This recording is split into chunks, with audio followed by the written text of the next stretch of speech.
have a seat. Dr. Konig, you're still on your roll. Yes. Mr. Varner, whenever you're ready, you may begin your cross-examination. Thank you.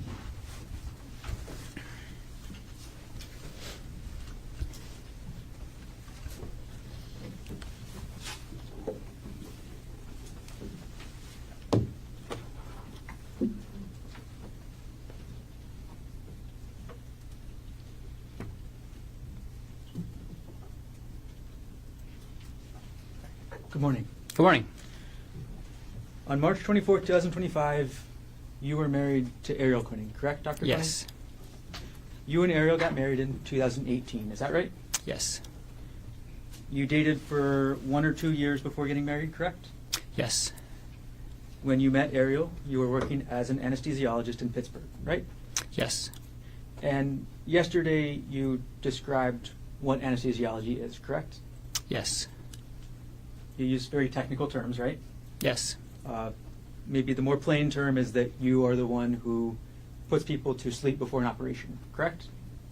That's what people typically call it, It's yes. not actually sleep, right? It's not actually sleep, right?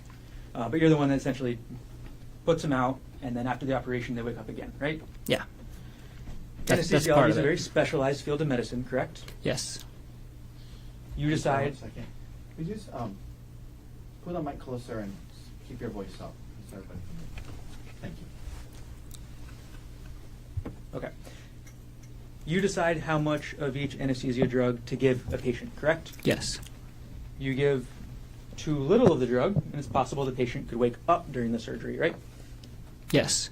You give too much, and the patient could never wake up at all. Is that right? That's correct. Ultimately, you're the one with that control, right? Yes. Now, you first became an anesthesiologist in Pittsburgh, again, right? Yes. And you testified yesterday that money is the main reason you moved to Pittsburgh, correct? No. Objection misstates his testimony. Overall, answer stands. Sorry. You testified that the cost of living in Pittsburgh was very important to you, correct? Yes. And money is very important to you, right? No, I wouldn't say that. Your testimony today is that money is not important to you. Not very important to me. Not very important. Okay. Now, while you were dating Ariel in Pittsburgh and eventually married to her, right? Yes. Okay. She went to graduate school while you guys were in Pittsburgh, correct? That's right. And she ended up working in the nuclear engineering field, correct? She was working in that field when I met her. And then near the end of 2022, you and Ariel decide to move to Oahu, right? To Maui. I'm sorry, Maui. And you moved and you closed on a house at 19 Pu'uehu Place on December 14th, 2022. Is that right? I don't remember the exact date, but it was around that time, yeah. The sale price of that house was $1.5 million, correct? That's right. And together you and Ariel had a down payment of $300,000, correct? That's right. And when you moved to Maui, you had a job lined up, right? Yes. That was at TAMG, correct? Yes. And TAMG is a group of anesthesiologists that provide services to all the different hospitals on Maui, correct? The one hospital and surgery centers and some outpatient clinics. And actually on the island of Maui, TAMG is the only provider of anesthesia services, correct? We're the only big group of anesthesiologists. There's some independent anesthesiologists and I believe one CRNA that flies over to sometimes work at a plastic surgery outpatient center. TAMG is the biggest group in town, right? Yes. And because of that, TAMG can set the prices, right? No. We just went through contract renegotiation with the hospital, and we had to use research, based on salaries across the United States in comparable locations. And that salary got you to your salary was then end up being between $500,000 and $6,000 per year.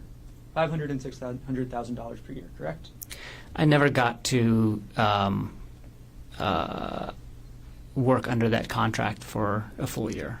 When I moved there, we were making between $300,000 and $400,000 a year. Okay, so you were making $300,000 to $400,000 a year while you were after you moved to Maui from January 2023 to December 2024? Yes, that's correct. And Ariel found a contract position working remotely for a company called TerraPower. Is that right? Yes. Ariel made less than $200,000 per year, correct? Yes. You made substantially more money than Ariel, right? Yes. Okay.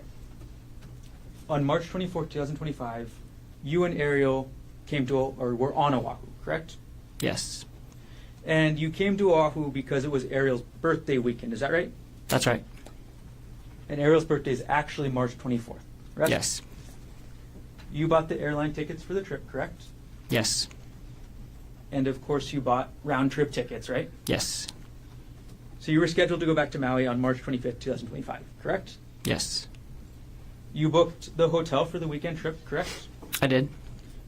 You sent spa information to Ariel before the trip, right? Yes. And then you booked the spa, correct?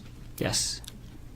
You did not send Ariel electronically any information about the Palipuka hike, isn't that correct? I don't think I did.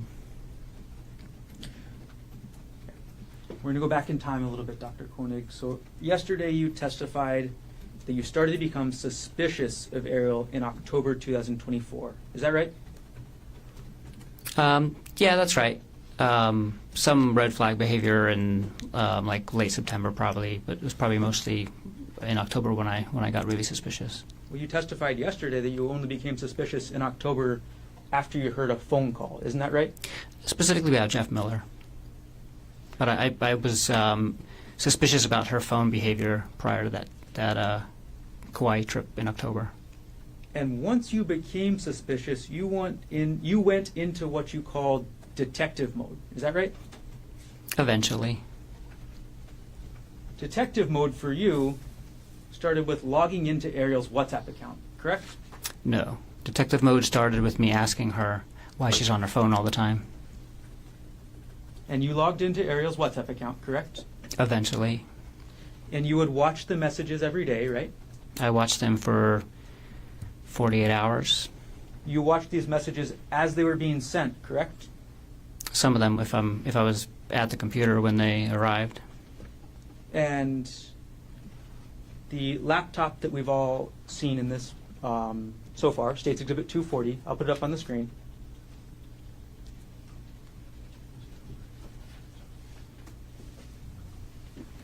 The 40 is in evidence. Yes.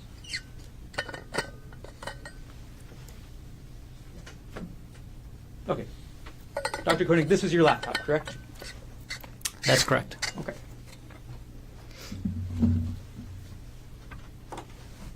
So you logged into Ariel's WhatsApp from this laptop, correct?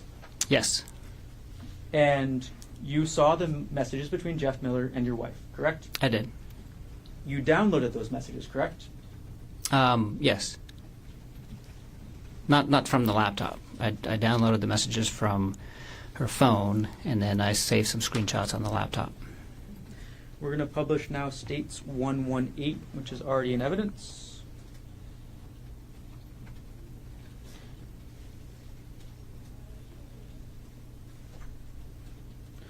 Okay, we have States 118 on the screen, Doctor. This is an email you sent to Bryant Bunting, correct? Yes. Okay, and the first attachment to this email is called Screen Time and Deleted Messages, correct? Yes. I'm going to go to page 2. This is the first page of that Word document, right? Yes. This is the Word document you created while in detective mode, right? Yes. And in this document, that picture at the top, and I'll zoom in, that's the screen of Ariel's phone, correct? Yes. You logged into Ariel's phone to take that picture, correct? Yes. You entered the passcode into her phone, right? Yes. You opened the application to show the screen time, right? Yes. And then you took this photo. Yes, I did. And then you wrote your thoughts underneath, isn't that right? Yeah, I took notes. You took notes. as you would do in detective mode, right? Yeah.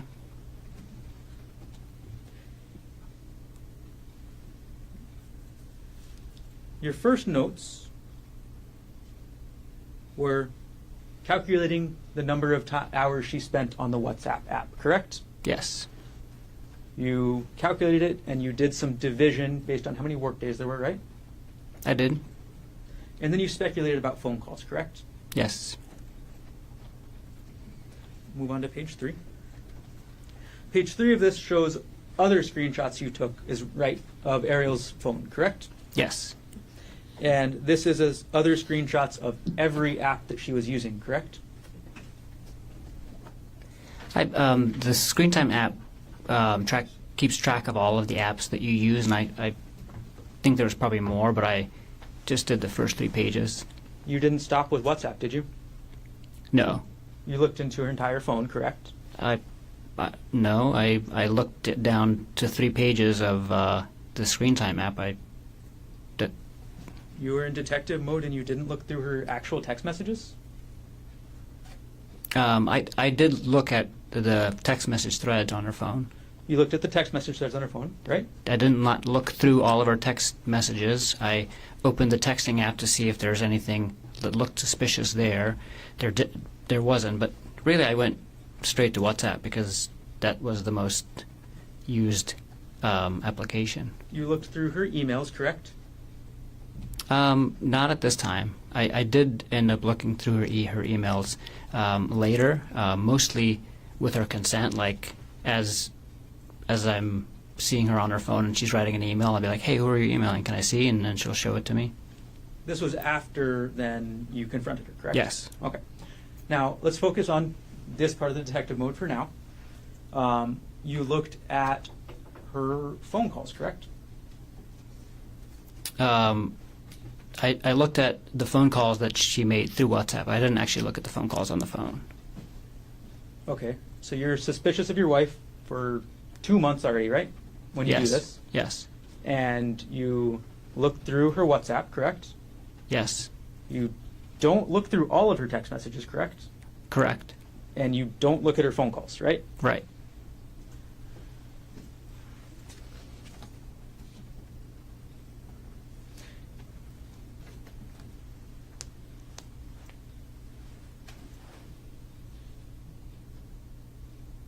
These are photographs of the screen of the phone, correct? Yes. Okay. So you didn't take a screenshot and send it to yourself, right? Not of this. No. Not for these photos. Mm-mm. Ariel didn't know you were taking these photos, isn't that right? No. Okay. We're going to move on to page 4 of this document. Oh. I'm sorry. We're going to move on to page 6 of this document. Now, actually, I'm sorry. We're going to just go to page 4. At the top of this document, this is still the Word document that we were talking about, right? Yes. Okay. It is called, again, Screen Time and Deleted Messages, right? Yes. So most of the page we're looking at is what you copied and pasted or downloaded from WhatsApp, correct? Yes. But the very top of this page says deleted messages from Sunday 12/1, parentheses, all deleted, right? Yes. You wrote that part. I wrote correct? that part. Yep. Okay. So you were able to see and record all the deleted messages from Sunday, December 1st, 2024, correct? Yes. And you read these messages, right? Yes, I did. You read them, and starts out, we'll go for the first couple section. Mr. Miller says, "Good morning," right? Yes. He says, "I hope you're getting some good sleep," right? Yes. And he talks about his sleep, correct? Yes. And then Ariel says, "Good morning," right? Yes. There's nothing sexual in these messages, is there, Dr. Konig? No. This is 2 people saying good morning to each other, right? Yep. And you were upset because in your mind, this is what spouses do, right? Say good morning. I wasn't upset that they were saying good morning to each other. I was upset about the entire relationship that they had. You're upset that they were talking at all like this? Not just about good morning, about the whole thing. About the whole thing, okay. Yeah. You talked about that they were sending each other links for music, right? I did talk about that. And those links are actually contained later on in this document, correct? They were in earlier conversations. Can't remember where they are in the document. We moved on now to page 5 of States 118. Actually, we'll just keep moving forward. Okay, so we're on page 6 now, and you included a screenshot of the WhatsApp now, correct? Yes. And part of the screenshot, we'll zoom in, is your note at the very top says these are deleted messages from Tuesday 12/3. Correct? Yes. Okay, so far at this point in detective mode, you've looked at messages from 12/1, correct? Yes. You've also looked at messages from 12/2, correct? Yes. And now you're on to December 3rd, right? That's right. And December 3rd is the day that Ariel is going to San Luis Obispo, correct? Yeah, she was actually not arriving until the next day, but she was leaving Maui on that day. And then she had a layover in Arizona, correct? That's correct. And in this photo we're looking at here, Ariel is texting Jeff Miller about being on the plane and getting ready to go to sleep, correct? Yeah, that's one of the messages that's on there. So this is just the messages that were not deleted by the end of the day that day. So there's a lot more messages that happened during the day, but she had deleted them in different parts of the day. But yeah, the last message on this page says, "I hope packing went well. I'm on the plane and ready to sleep." All right. And then your notes about what you think about these messages continue onto the next page, correct? Not really what I think about it. So I was keeping notes of when I took the screenshots and what I was seeing at the time, because the way the screenshots work on the computer is that I have to basically copy and paste the screenshot, and that takes some time. So sometimes in between me copying the page and pasting it into the Word document or somewhere else and saving it and going back, she had already deleted other messages. And so I would just take notes and say, like, this message was sent before I could screenshot it, or and then sometimes she would delete some of the messages, and then later she would go back and delete more, and so it created a very confusing bunch of screenshots that I had. And so I took notes to kind of help myself piece it back together at a later time, and if that makes sense.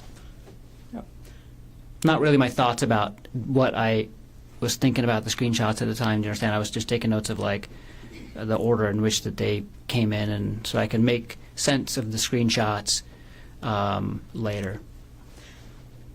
And naturally you were upset as you did this, right? I had a lot of different feelings later. And naturally you were upset as you did this, right?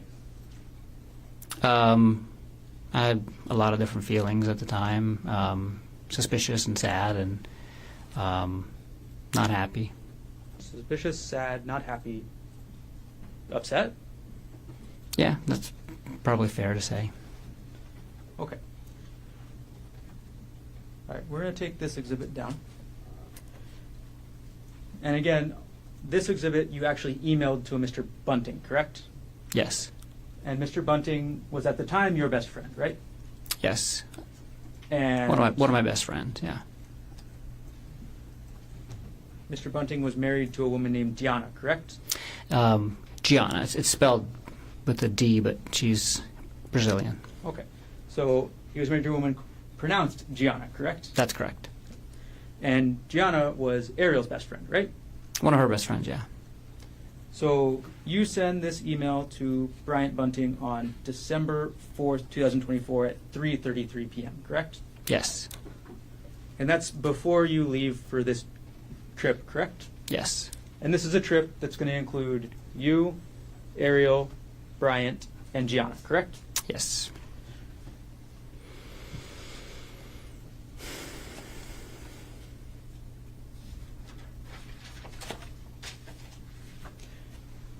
You also had 2 other attachments to Mr. Bunting, correct? I don't remember if you could show me. All right, we'll publish page 1 of this exhibit again. Sorry, what number exhibit? This states 118.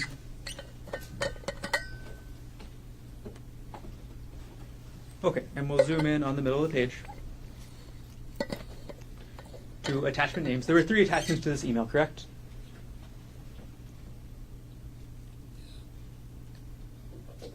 Yes. Okay, the first was screen time and deleted messages, right? Yes. And that's the document that we've gone through so far, correct? Yes. The second document is some saved chats with pictures, correct? Yes. And you reviewed those chats, right? Yes. And you reviewed the pictures, correct? Yes. Nothing sexual in those chats, right? No. Nothing sexual in those pictures, correct? No. And the last file is chat.txt, is that right? Yes. And this is what you actually download from WhatsApp, correct? Yes. Okay, so when you download a chat from WhatsApp, you get a file with a txt, right? That's correct.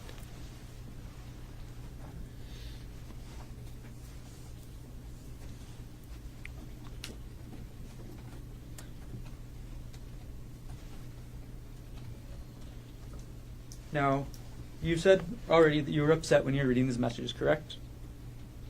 Yes. You were upset that she was talking about her personal life with another person, correct? Yes. You're upset that she was talking about her kids, right? Yes. You're upset that she was talking about the kids putting stuff up on the Christmas tree, right? Yeah. I mean, in the context of the whole conversation, yeah, I was upset about that. And you're upset that your wife was keeping these messages secret from you, correct? Yes. So before you confronted Ariel, you emailed these documents to your friend Brian, correct? That's right. And you actually emailed these documents to Bryant, before you even got on the plane, is that right? That's right. So before you even talked to Ariel about this at all, you were already telling Bryant, is that right? That's right. You didn't give Ariel a chance to explain herself about these, correct? Not before I talked to Bryant that day, no. And you also told Gianna, correct? I did tell Gianna the next day that I was suspicious that she's having an affair. So you told Ariel's best friend about your suspicions before you told Ariel, correct? A few minutes before, yes. You did that because you wanted Gianna and Bryant on your side, correct? That's not correct. You wanted Ariel's best friend to hear about this emotional affair from you, right? No, that's not correct. You didn't want Gianna to hear about this from Ariel, correct? That's not true. Well, you told Gianna first, isn't that right? That's right. You wanted Gianna and Bryant to judge Ariel, correct? That's not true. You wanted to isolate Ariel from her best friend, isn't that right? That's absolutely not true. So after you tell your best friend and Ariel's best friend about this, that's when you actually confront Ariel, correct? That's correct. And you're upset, right? That's not the primary feeling at the time. I was feeling a lot of other feelings, but I was also upset. You're mad, right? I was not mad. You were not mad when you confronted your wife about these messages. I was upset. Okay. It's natural to be mad in this sort of situation, isn't it? You could be. And in this confrontation, you called Ariel a lying bitch, right? I did call her that at some point, not in the beginning of the disclosure. You called her a whore, right? I did call her a whore at some point again, I think within like the first 24 hours and not during the initial disclosure. And after this all came out, after you confronted Ariel, called her a lying bitch, called her a whore, you wanted her to move out of the house. Is that right? That's right. You used an example yesterday where you talked about somebody else moving out for about 3 months and staying in a hotel, correct? That's right. And that's what you wanted Ariel to do, right? No. You just said you wanted Ariel to move out of the house. Isn't that right? Yeah, but you just asked if I wanted her to specifically move into a hotel for 3 months. I had no. I did not want her to move out of the house for 3 months and go live in a hotel. You just wanted her out. I preferred to have her move out while we're dealing with the aftermath of her having an affair. And Ariel didn't want to move out of the house. Is that right? We both didn't want her to move out of the house. We both decided that together after talking about it. You just said just a minute ago that you wanted her to move out, right? That was my preference in the beginning, and then we decided that we're not going to do that. There's Okay. plenty of examples of people holding contradictory beliefs, and then you talk about it and think about it and figure out which way you're going to go. Dr. Konig, Ariel's children were 4 years old and 18 months old at the time that you wanted her to move out. Isn't that right? That's correct. No mother would want to move out of the house with their kids that age, would they? I wouldn't think so. But that's what you wanted, right? I wanted her to move out of the house for us to deal with the affair, and I didn't want her to move out of the house and harm her children. I wanted both. Now, another thing that you wanted is you wanted Ariel to quit her job, right? That's right. And this is the remote worker job that she was able to find on Maui, correct? Yes, There are no nuclear power plants on Maui, right? that's correct. So if Ariel wanted to stay in her career and advance her career, she had to work remotely, right? That's correct. If you were to stay on Maui, right? Yes. And once Ariel quit her job, as was your plan, she would have been 100% dependent on you and your salary, correct?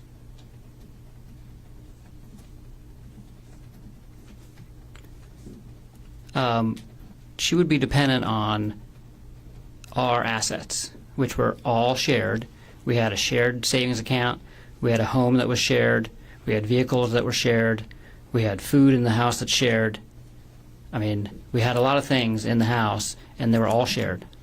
We would lose her income as a family for a short period of time. She has a very good resume. She would be able to get a job, probably within a few months. But if it took a few months, we were prepared for that. When Ariel quit her job, as was your plan, you would be the only breadwinner, correct? I would have the only one with a paycheck coming in while she didn't have a job. That is correct.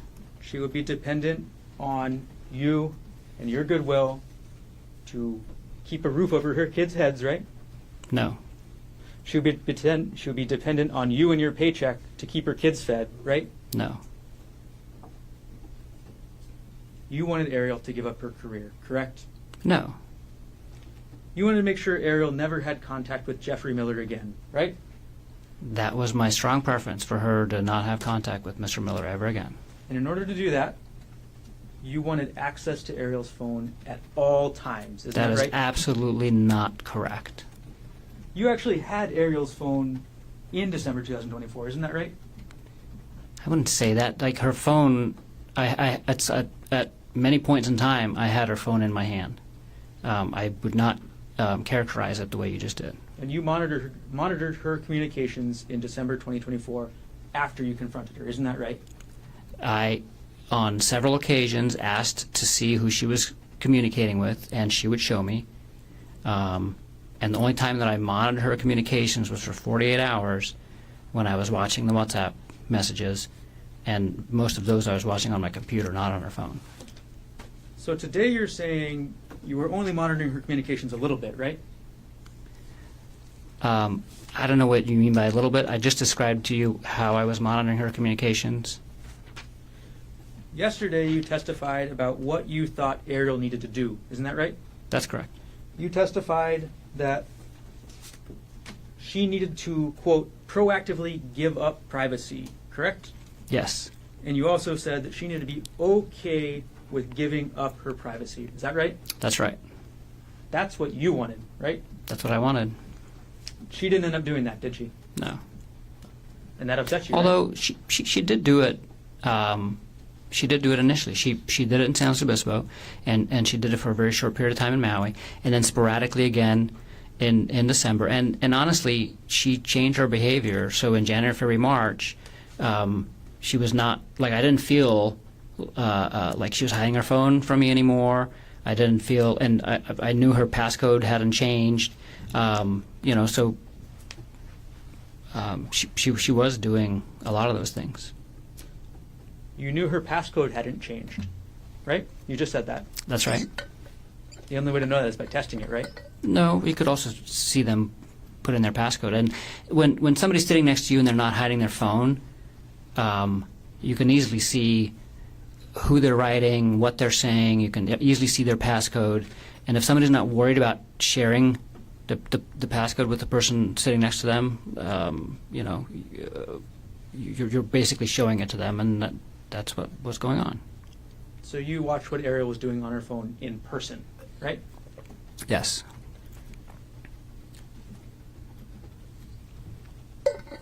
Now, another thing you mentioned yesterday is that you believed the cheating spouse needs to put in the work, right? That's not what I said. You testified that the cheating spouse needs to put in the work, right? You said that. I wouldn't characterize it like that. I would not say the work. The way you're making it sound is like there's only one work to be done. The work that needs to be done to heal a relationship after any kind of issue like this involves both parties.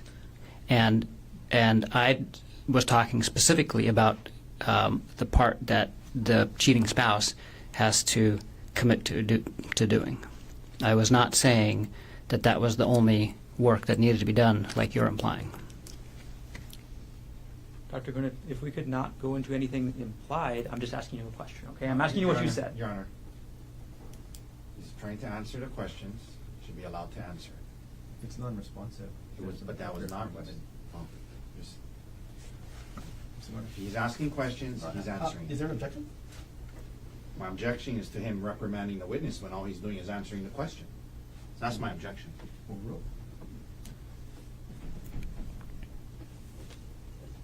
Now, you testified, I'm sorry, after you confronted Ariel about this affair, you wanted her to meet your physical needs, correct? I wouldn't characterize it like that. You wouldn't characterize it as Ariel being unwilling to meet your physical needs? Would you? I would characterize that I was in a relationship with Ariel for 8 years, and we had a physical relationship, and I had physical needs as part of that physical relationship prior to me finding out about the affair, and I had physical needs after the affair as well. Okay. And she's a regular, we're talking about sex here, right, doctor? No, I'm talking about physical intimacy with the person that I love the most, which includes sexual and non-sexual intimacy. You believed that Ariel should meet your sexual needs after you confronted her about this affair, correct? No. You don't believe that? Your Honor, can we approach? Sure.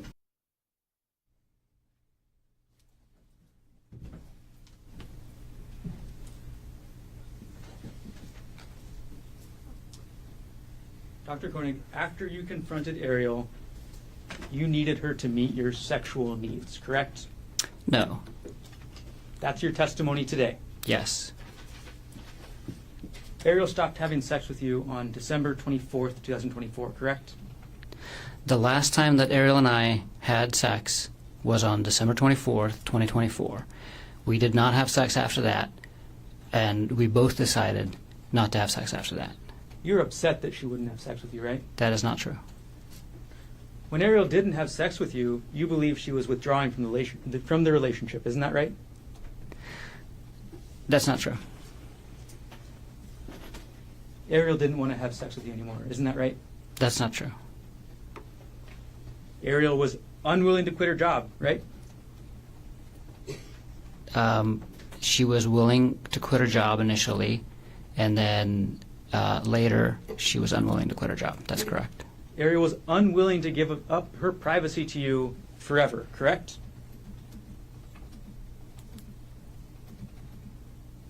Yeah, that's right. Ariel was unwilling to move out of the house and away from her children, correct? Yes. Ariel was unwilling to have sex with you whenever you demanded it. Isn't that right?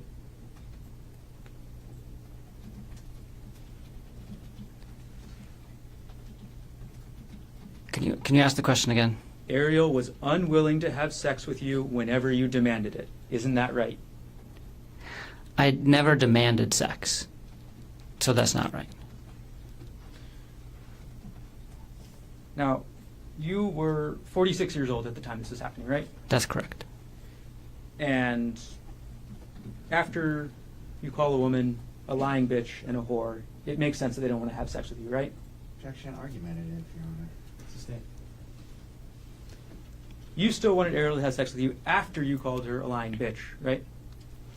We had sex in December, and that was after we had that conversation, yes.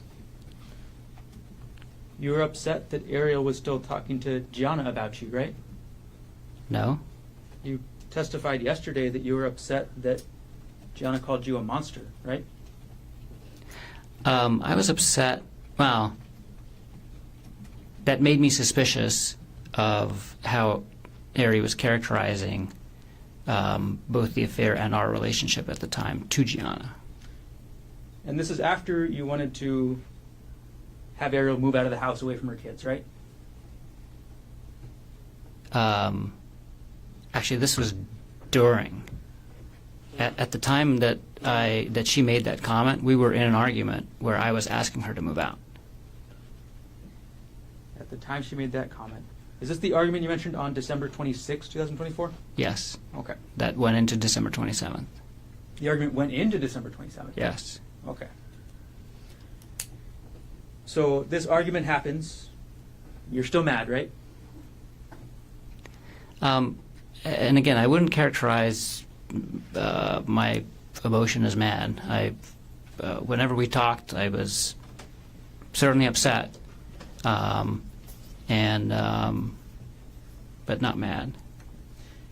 This argument where Ariel told you that Gianna called you a monster, this is after you told her to quit her job, right? I asked her to quit her job. I didn't tell her to quit her job. I asked her to quit her job as part of us healing from the affair at the beginning of December. I actually didn't ask her to quit her job at any point in time after that. I had asked her to give me updates on how the job search is going, but only in probably the first couple weeks of December, and then we never talked about it again. It was obvious that she wasn't looking for a job anymore, and at that point in time, we were discussing other things in the relationship. So the last time I had asked her to quit her job to help us heal from the affair was in the beginning of December. So your testimony today is you just let this go? You just let this go about her job? Shan misstates his No, I did not. I did not let it go. I put a pin in it, basically. I put that issue on hold while we were dealing with other things in the relationship. Let me go back in time a little bit, Dr. Konig, back to early December. You looked up somebody called Andrea Miller on LinkedIn, is that right? That's right. LinkedIn is a social media site used for professional networking, is that correct? That's correct. And you need a specific type of account or access to a type of account to find out the email for another person, correct? I think I don't use LinkedIn very often, so I'm not sure who, excuse me, whose email addresses you have access to and whose you don't, without certain features of the program. Well, on December 5th, 2024, you actually purchased what's called a Sales Navigator Core account on LinkedIn. Is that right? Yes, I signed up for a free trial of that feature of the LinkedIn account, specifically to get access to Andrea Miller's email account or email address. So you signed up to find Andrea Miller's email address, Yes, I did. right? And you found her email address, correct? Yes, And on December 6th, 2024, at 8:24 a.m. Hawaii time, you sent an email to Andrea Miller, correct? I don't remember the exact date or time, but that sounds right. And yes, I did email her. Okay, we'll put States Exhibit 108 already in evidence up onto the screen. This is the email you sent to Andrea Miller, correct? That's correct. You sent it on December 6, 2024 at 8:24 a.m. Is that right? That's right. And the address too is the email address that you found from Andrea Miller from LinkedIn, correct? Yes. That's her work email address, right? I don't know. Kyndryl is a financial services company, correct? I don't know. In that email, you testified yesterday that the purpose of this email was simply to let Miss Miller know what's happening. Is that right? That's correct. And at the start of this email, that's what you do, right? You tell her about what you think about Jeff and Ariel, and you call it an inappropriate relationship, right? Yes, that's how I describe it. You didn't call it an affair, right? I did not. You didn't call it an emotional affair, right? I did not. You just called it inappropriate relationship. That's right. And then you provided her your phone number, is that right? Yes. You provided her your email, correct? Yes. And those are your contact information, so you're free to provide those things, right? Yes. And then you provided her with Ariel's phone number and email, correct? That's correct. You provided her with Ariel's cell number, is that right? That's right. And Ariel's personal email, correct? Yes. You provided that because you wanted Andrea Miller to contact Ariel, didn't you? I just wanted her to have the option of contacting all of us and talking to all of us and getting all of the information from as many people as possible so she could make a decision about what she wanted to do with this information with her family. The only purpose for including Ariel's contact information is so that she can contact Ariel. Isn't that right? That's right. And you wanted Andrea Miller to contact Ariel to yell at her, right? That's not true. You wanted Andrea Miller to contact Ariel to humiliate and punish Ariel. Isn't that right? That is absolutely not true. You offered Andrea Miller the text messages, correct? I did. All right. I don't know if I did or not. I don't think I offered it to her. I just said I You just said, I can share with you what I have can if share you with would like. Yes. Right? Yes, I did. You also sent Miss Miller a contact request through LinkedIn directly, correct? That's correct. Andrea Miller never replied to your email, isn't that right? That's right. Andrea Miller never replied to you on LinkedIn, isn't that right? That's right.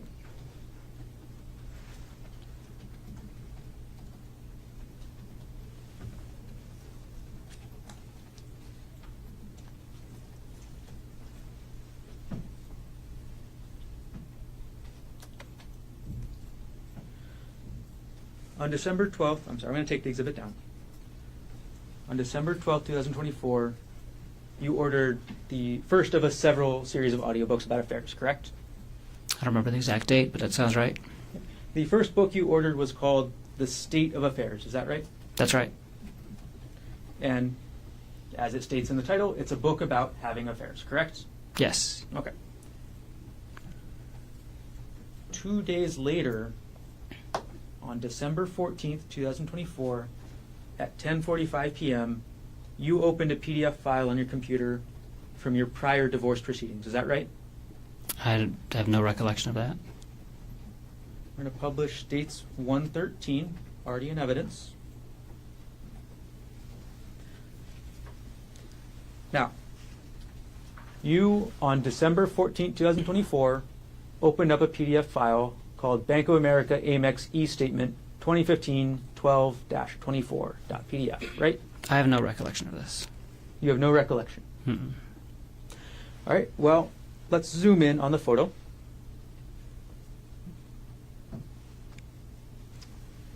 The file system last access date and time of this document was December 14th, 2024 at 10:45 p.m., correct? I can see that, yeah. Do you agree with that? I agree with that. Let's go to the file path, Dr. Konig. This is under the username G. Konig, correct? Yes. That's your username, right? Yes. Your files are contained under that username. Is that Yes. right? The next folder is the Dropbox folder. Is that right? That's correct. You use Dropbox, correct? I do? You have a Dropbox that has subfolders in it, correct? Yes. The next subfolder is called JPR. Is that right? That's correct. That's a subfolder that you created, correct? Yes. That's a subfolder that means Jessica Patella Ray. Isn't that right? That's correct. And under Miss Ray's subfolder, or Miss Patella Ray's subfolder, you have a separate subfolder called Divorce. Isn't that right? Yes, I created that. You made that folder, correct? Yes. And in that folder, there's another folder, right? Yes.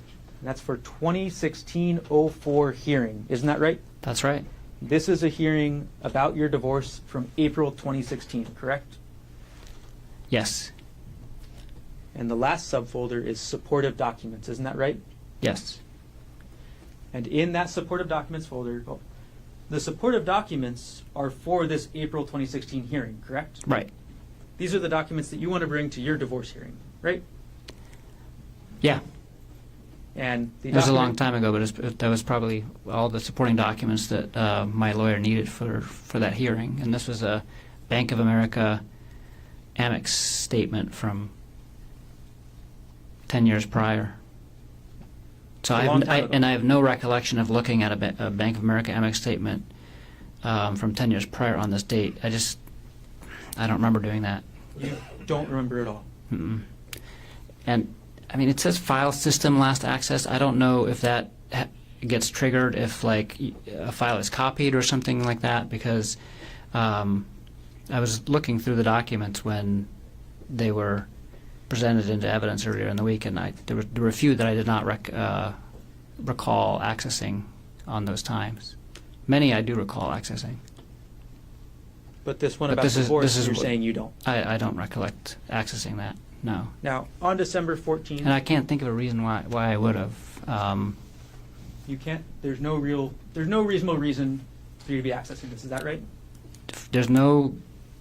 I can't think of a reason why I was looking at a Amex statement from 10 years prior on December 14th, 2024. This is a document that you needed to prepare for your prior divorce, correct? Correct. This is in the middle of December 2024, correct?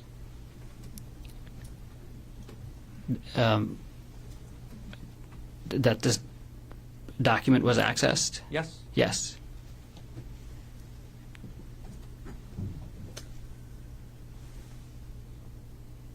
Now, the very next day, we'll take this one down, and we're going to go chronologically. The very next day, on December 15th, 2024, at 8:17 a.m., you viewed a January 2022 pay stub for your wife, Ariel Konig. Is that correct? I don't recall that, but I that sounds more plausible that I had done that.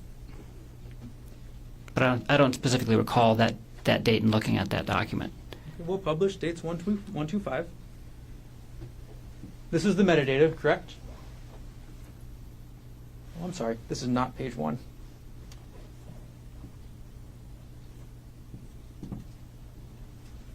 All right, publishing page 1 of states 125. Okay. The last access date is December 15th, 2024 at 8:17 a.m., correct? That's correct.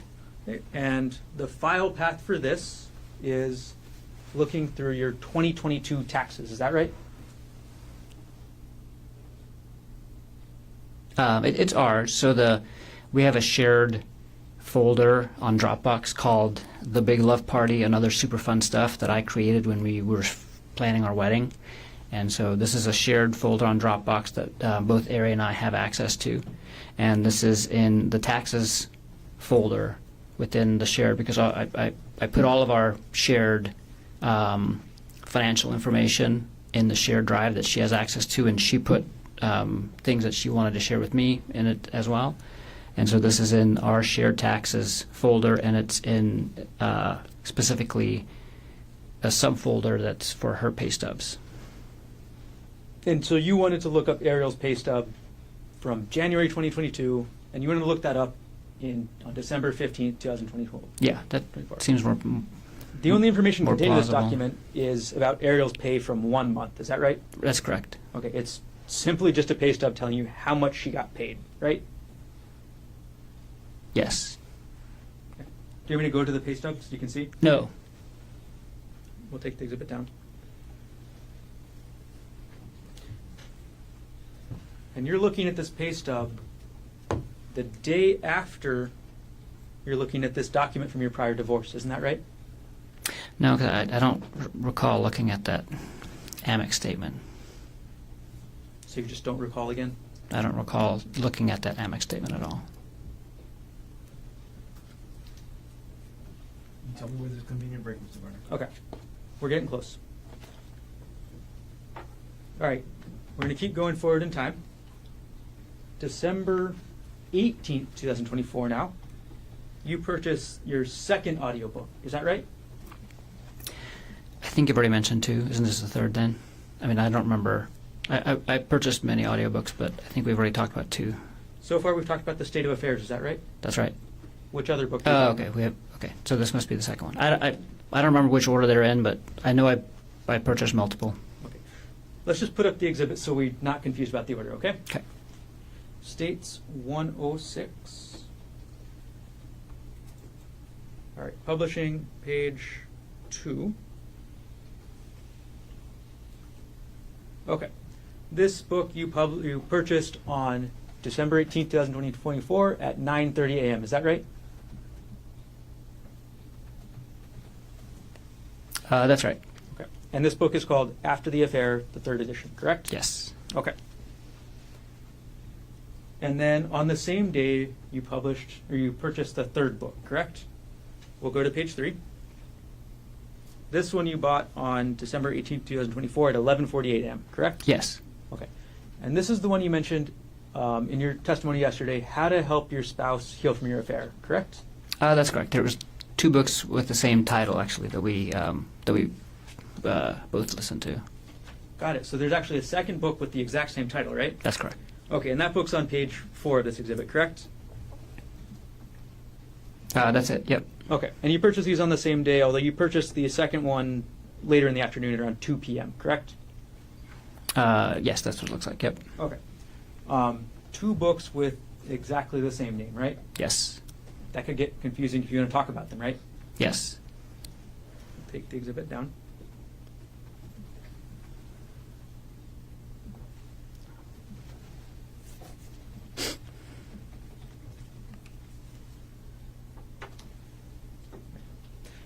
This book, How to Help Your Spouse Heal from Your Affair, that's directed at the wayward partner, correct?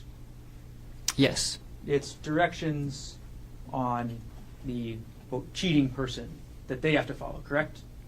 Well, I mean, it goes into everything that needs to be done, but and it does it in a way that it explains why those things need to be done. So it was very helpful for me to read as well, because I understood all that needed to be done to kind of fix the relationship. And it does talk about some things that the other spouse has to do as well, but it's primarily focused on what the cheating spouse has to do.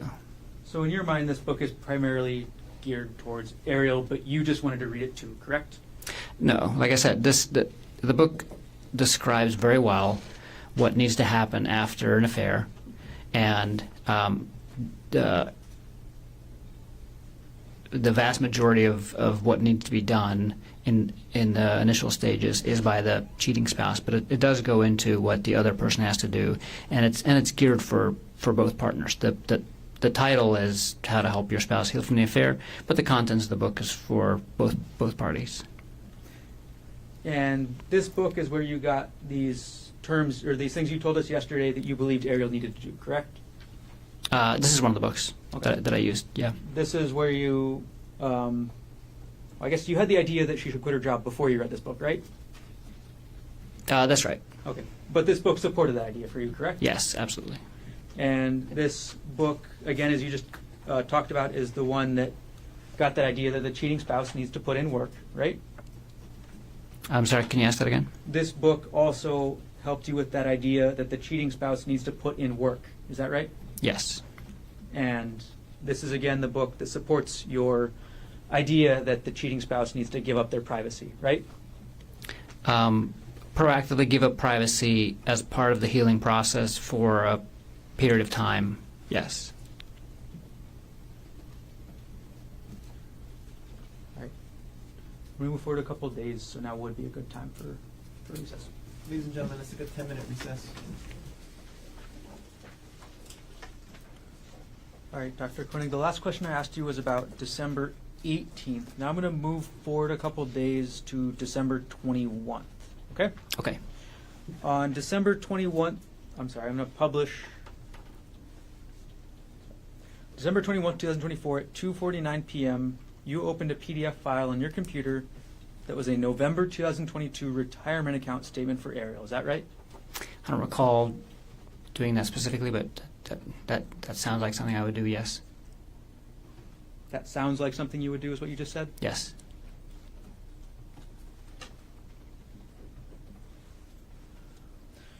And as of November 2022, Ariel had a retirement account, correct? Yes. And that retirement account, again, as of 2022, was valued at $191,439, correct? I don't remember that exact number, but that sounds about right. Was that number Is this accurate? Yeah, yes. And in November 2022, you were the primary beneficiary of that account, correct? That's correct. That means that if anything happened to Ariel, you would get that money, right? Yes.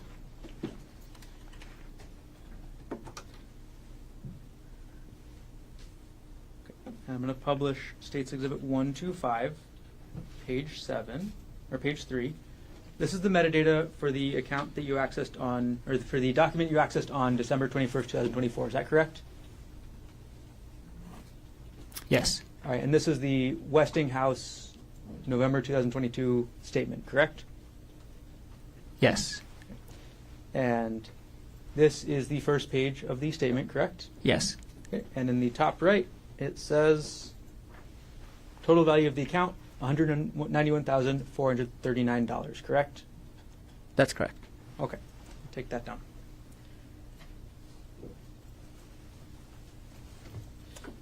December 24th, 2024, at 3:36 a.m., you accessed a document from 2018 on your computer, correct?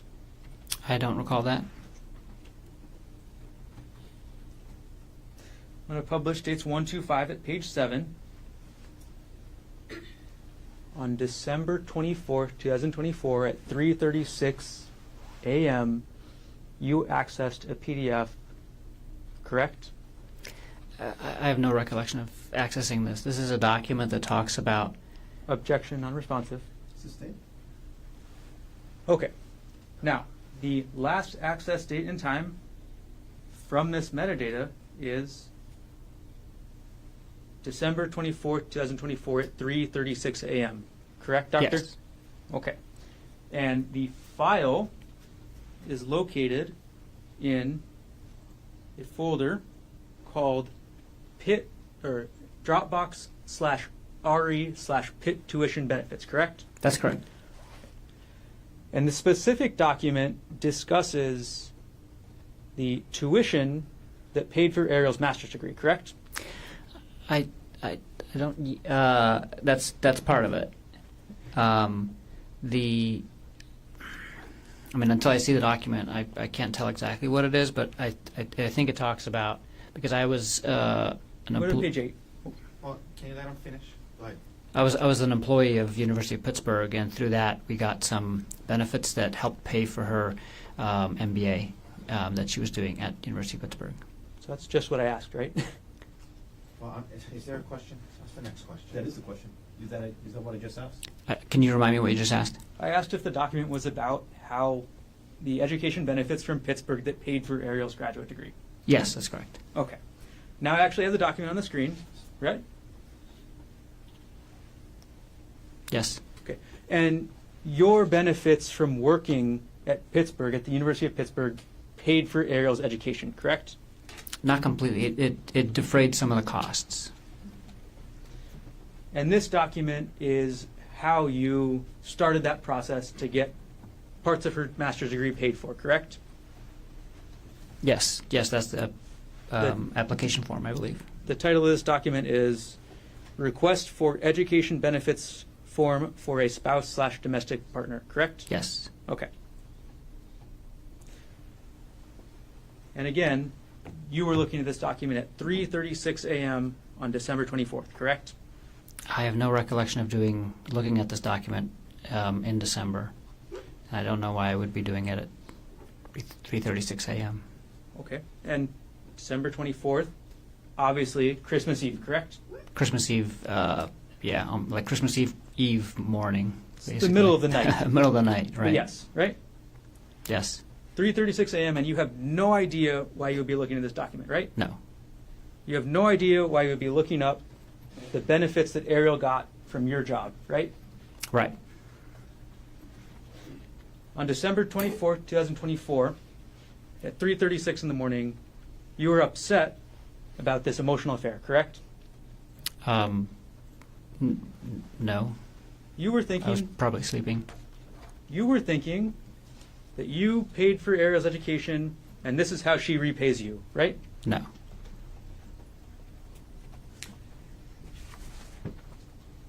So your testimony today is that you were not thinking that, right? Yes. Your testimony today is you have no idea why you were looking at these benefits, right?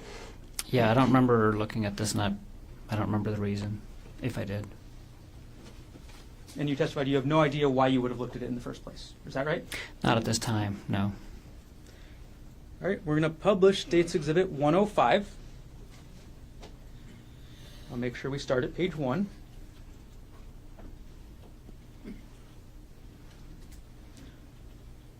All right, publishing States 105 at page 1. This exhibit is your Reddit internet history, correct, Dr. Konig? Yes. This is from December 24th, 2024 at 4:34 a.m., correct?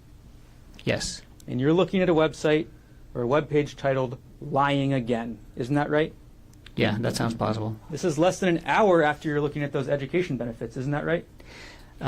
It's an hour after the timestamp, but I don't recall looking at that tuition benefit. But I do recall being on Reddit in December, and I can't remember exactly when and where. But maybe I was up at 4:30. That sounds plausible. That sounds plausible. Yes. All right. Later that day, so we're still on Christmas Eve, at 12:49 p.m., you emailed yourself 3 separate files, correct? I don't recall. 12:49 p.m., Christmas Eve, you emailed yourself 3 files all related to Jeff Miller. Isn't that right?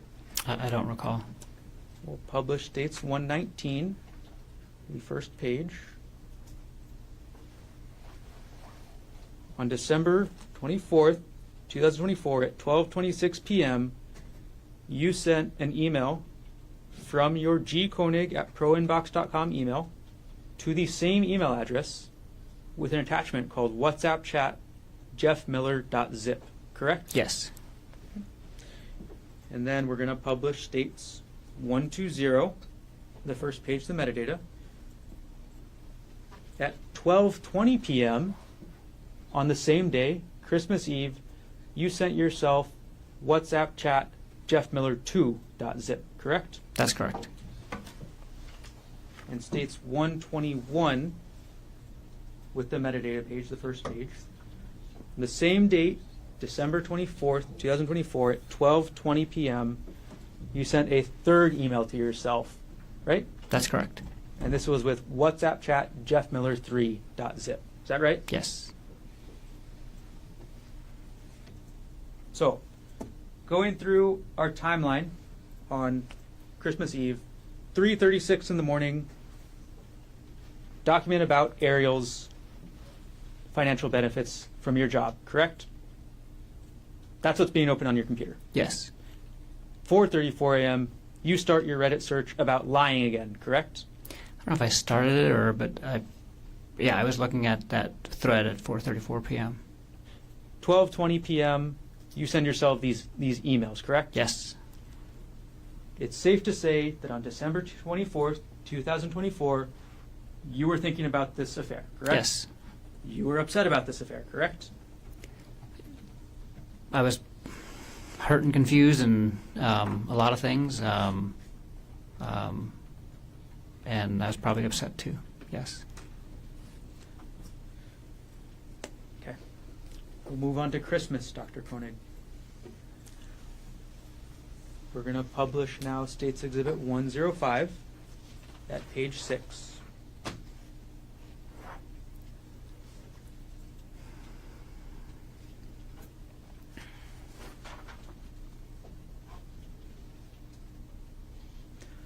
Okay, now it's on the screen. At 3:23 a.m. on December 25th, 2024, you go back to that Reddit website, correct? Yes. This is Christmas now, right? Yes. Christmas Day at 3:23 a.m. You're on Reddit, right? Yes.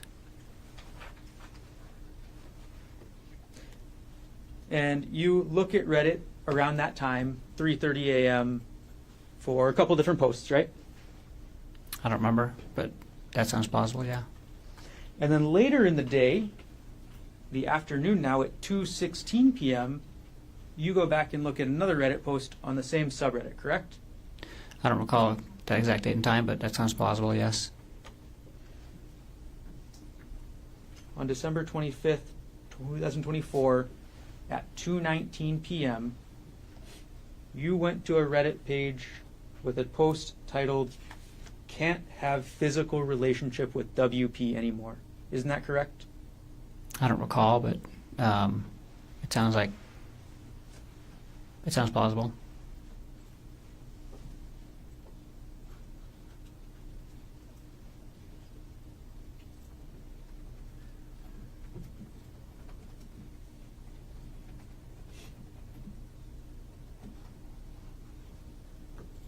We're going to publish States 105, page number 20. This is that page you visited at 2:19 p.m. on Christmas, correct? Yes. And the title of that page is "Can't Have Physical Relationship with WP Anymore," correct? Yes. WP is wayward partner. Is that right? Yes. And in your relationship, in your mind, the wayward partner is Ariel. Is That's that right? correct. So you're thinking about the physical relationship at this time, correct? That's one of the things, yeah, that I was thinking about and reading about. Just a few minutes later, you search a term on Reddit called Darvo, correct? I don't recall when I did that, but I do recall searching for that term, yes.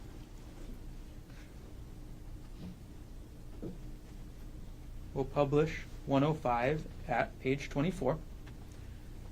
This is that search, isn't that right, Doctor? Yes. Okay. And this is not a specific post about the word Darvo. This is actually a search for information about the word Darvo, correct? That's correct. And you know what that acronym means, right? Yes. The D stands for deny, right? Yes. The A stands for attack, correct? Yes. And the RVO are all connected together, and they mean reverse, victim, and offender. Is that right? That's right. So in order to use that strategy first, the accused will deny the accusation, correct?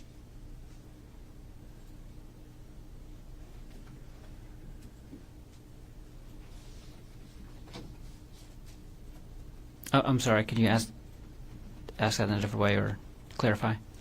The first step under the D in deny means the accused will deny the accusation, correct? I mean, Darvo refers to a thing that, Objection non-responsive. He's answering that question.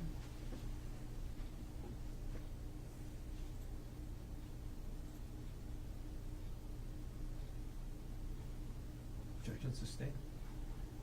can you ask the question one more time? The D in Darvo, Stands for deny. and the first step is, or that means that the person accused will deny the accusation, correct? That's correct. The A stands for attack, right? Right? And that step is the person accused will attack the accuser's credibility. Is that right?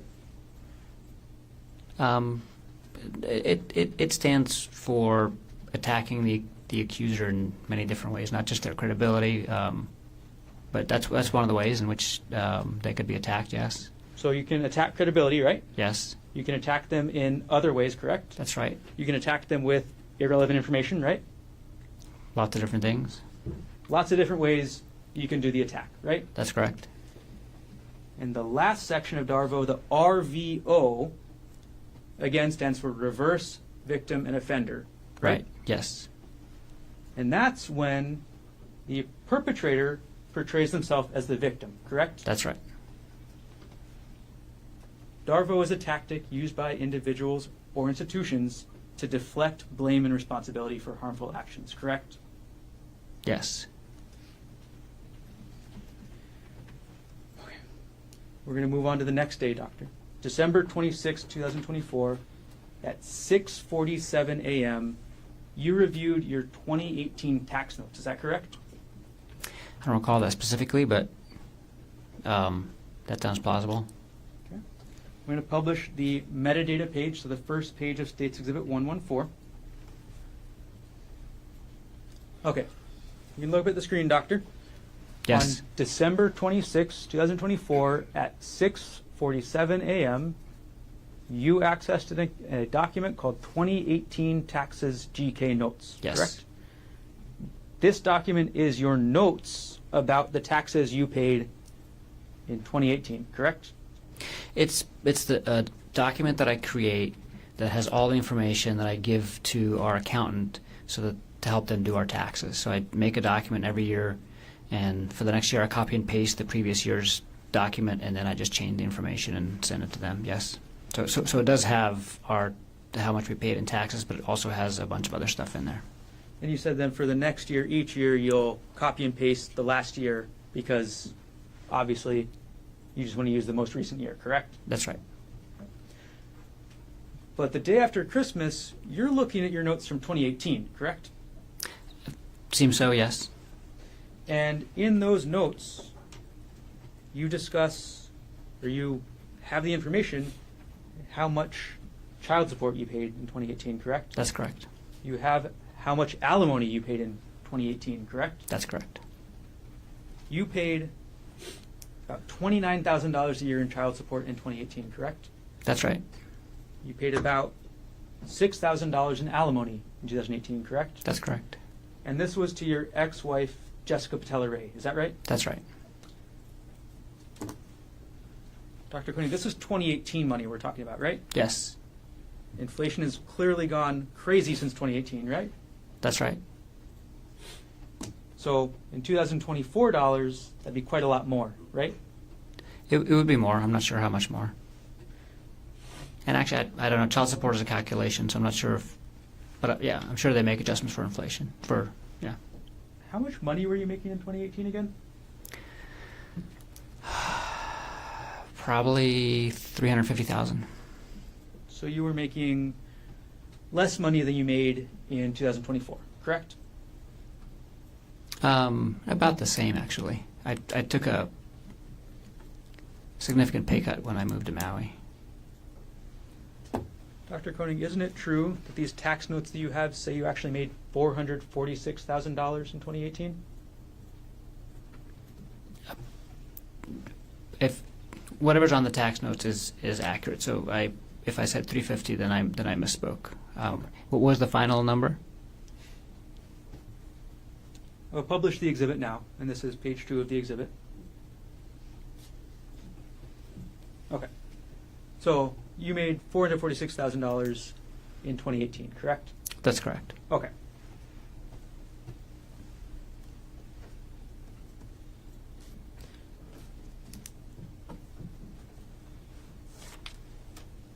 While we're talking about December 26th, we do need to follow up, Dr. Konig, because you mentioned that you had a big fight with Ariel on that day, correct?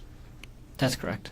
The same day you're looking up your tax documents with your alimony and child support, you get into a fight with Ariel. Is that right? The same day that I look at the tax documents that has a lot of information on it, including the alimony and child support, I get into a fight with Ariel. That's correct. And given the fact that you looked at these tax documents at 6:47 a.m., the fight was after that, correct? Yes. The fight was during the daytime, correct? It was at night. So the night of December 26th, you get into this fight with Ariel, correct? That's correct. And this is the second time in this fight that you tell Ariel to move out, right? It's the second time that I ask her to move out if she doesn't take accountability for the affair. That's correct. It's the second time that you ask Ariel to leave her 18-month-old, right? That's correct. It's the second time that you ask her to leave her 4-year-old, right? Well, that's not correct. I wasn't asking her to leave the children. She would move 200 yards down the street to her parents' house and see the children as often as she wanted to, but she would not be physically living in our house anymore. So that is not correct. I did not ask her to leave the children. So you have this fight with Ariel on the night of December 26th, correct? Yes. And then, on the morning of December 27th at 6:34 a.m., you look at Ariel's pay stub again, correct? I don't recall that specifically, but it's the end of the year. I was probably looking at a bunch of tax documents and financial things, and I always get up early because I have to get up early for work, so that sounds very plausible. It was the end of the year, and you wanted to look at tax documents. Is that what you just said? That's all I can think of why I was looking at these documents then, is end of year finances. This is 2024, right? Yes, The end of 2024, you want to start preparing your taxes for the year, right? that's correct. And you decide that the best way to prepare for your taxes of the year 2024, we're going to publish dates 125 at page 10. The best way to prepare for your taxes in 2024 is to look at how much money Ariel made in the month of January 2022. I'm sorry, what's the question? This document has nothing to do with how much money you'd pay in taxes in 2024, correct? That's correct.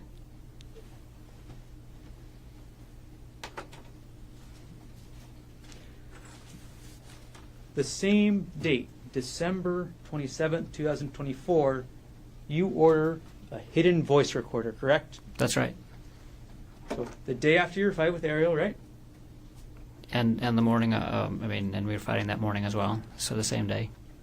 You fought in the morning of the 27th as well? That's right. The same day that happens, you buy this hidden voice recorder, correct? That's right. You buy it from Walmart.com, right? Yes. And the device was advertised as a, quote, hidden voice recorder, correct? Yes. It was also advertised as a spy device, right? Yes. The recorder had a magnet on the back, correct? Yes. And that magnet made it so it'd be easier to hide, right? Magnet made it so you can attach it to magnetic objects. You could put it underneath the desk if the desk was metal, right? You could do that. You could put it behind a fridge if you wanted to, right? If it's the right metal, yes. And you testified yesterday that your purpose with this device was to secretly record Ariel, correct? That's correct. This device would also work just as well to leave in her home office. Isn't that correct? You could leave it, you could leave it wherever you want to leave it. You could leave it in her home office to test out whether she was still talking to Jeff Miller, correct? You could. On the same day, December 27th at 9:15 a.m., you looked into the WhatsApp login portal on your laptop. Is that right? I'm sorry, what time did you say? 9:15 a.m., you logged into the WhatsApp login portal from your laptop, correct? That sounds plausible, yes. So as you're having this fight with Ariel in the morning, 9:15 around then, you log into WhatsApp, right? Yes. You want to find out who she's been talking to, what she's been saying, right? No. I was logging into my WhatsApp. You want to At find that out point if in Ariel's time, still... Sorry. Let them finish. At that point in time, I was not logged into her WhatsApp on my computer any longer, and I was using WhatsApp for my work, and I was logging into my WhatsApp. So your testimony is that immediately after having this fight, after same day you're ordering this recorder to spy on Ariel, that you're logging into WhatsApp for other purposes. Yes. And on December 27, 2024, you order another audiobook. Is that correct? I don't recall. You order an audiobook called Getting the Love You Want, right? Oh, yes, I do. Yes. Okay. Let's walk us through December 27th again, Doctor. In the morning, 6:47 a.m. Sorry, let me get the time correct. In the morning at 6:34 a.m., you look at Ariel's January 2022 pay stub, correct? Asked and answered. Just going through it again here. Just went through it. Yes. Yes. Is that the answer to my question? I'm sorry. Can you ask the question again? Okay, we're going to review December 27th, 2024, okay?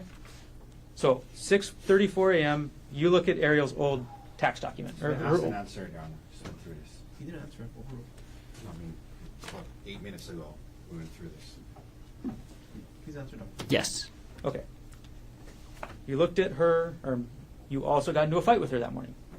We continued an argument from the previous night. Same day you order the hidden voice recorder. Yes. Same day you log into WhatsApp. Asked Yes. and answered. And same day you order this next audiobook, correct? Yes.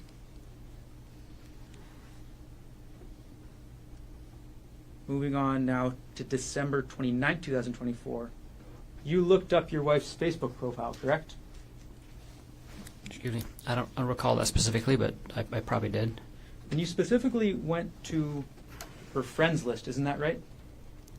Again, I don't recall that specifically, but I probably did.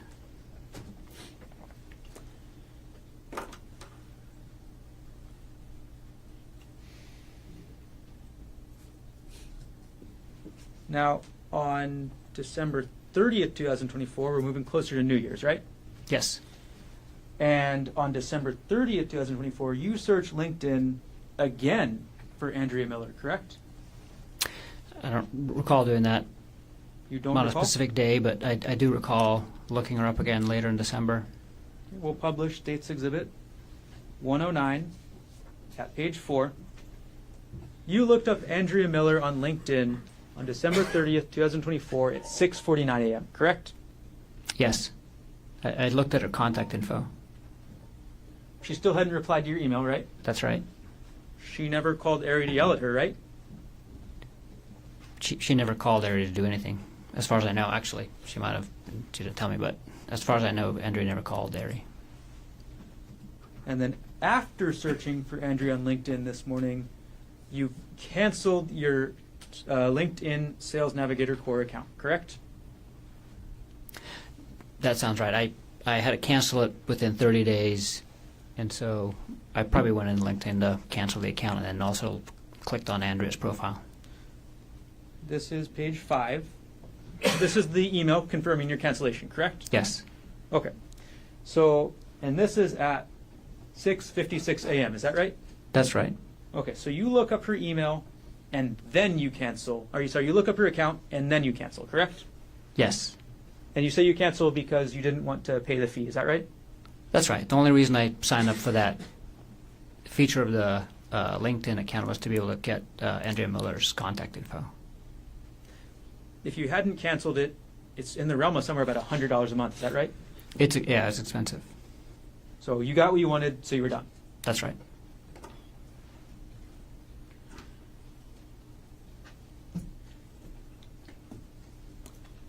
And on that same day, December 30th, you also purchased a new audiobook, is that right? I don't recall. You purchased an audiobook called Not Just Friends on December 30th, 2024. Is that right? I do recall purchasing that book. I'm not sure of the exact date, but that sounds like the right time frame, yes. And then on the same day, December 30th at 7:29 p.m., you opened up a spreadsheet on your computer, correct? Probably. I work with spreadsheets very, very frequently. On that date at 7:29 p.m., you opened a spreadsheet about your and Ariel's wedding. Is that right? I don't recall, but that sounds plausible, yes. And in that spreadsheet, there was information about the wedding, correct?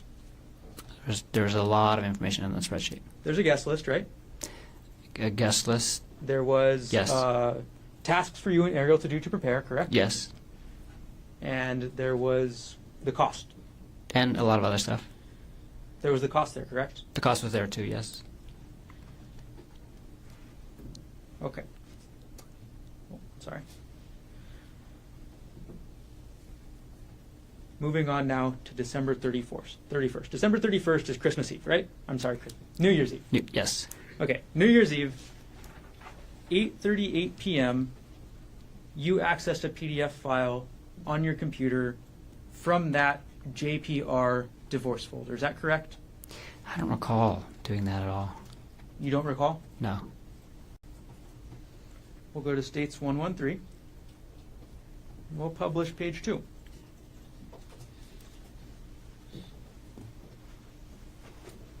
So, on December 31st, 2024, you can see the exhibit, right, Doctor? Yeah. Okay. On December 31st, 2024, at 8:38 p.m., on your computer, this document was opened up, correct? Again, I don't recall opening up this document, and I can't think of a reason why I would have opened up this document. Again, it's a credit card statement from 2016 that was part of the hearing on the divorce, but it's not even actually it's not even the document for the divorce hearing. It's just one of the credit card statements, and I have no recollection of opening this document at that time and don't know why I did that, or if I did it. And that's what I'm saying, because it says file system last access. Like, so does that get triggered when something other than just opening the document happens? Because I don't recall opening up this document at all. You said a lot At of that words there, time. but at the end of the day, you don't recall, correct? That's correct. That's Okay. correct. This document is in that same folder we talked about earlier, correct? Yes, This is supportive documents for your 2016 divorce hearing, correct? that's correct. And these are the kind of documents that you want to have to present in the hearing, correct? That's correct. They're financial documents that are relevant to a divorce, right? That's right. And this one's actually a bank statement about not yourself, correct? It's a bank statement that was a credit card that was actually in my father's name during that time period. But we were. I'm trying to recall exactly. I think we had used it to transfer like a credit card balance that we had onto his credit card, because they were offering like a no interest, no payments for whatever, and we were using that to pay off this credit card. I was using it to pay off my credit card debt at a more favorable or zero interest rate. But yeah, that was a credit card in my dad's name. So you included this document in your divorce hearing folder because it was relevant to your divorce, right? That's correct. Okay. Now, at 8:38 p.m. on New Year's Eve, you also looked up a March 2022 pay stub for Ariel Konig, correct?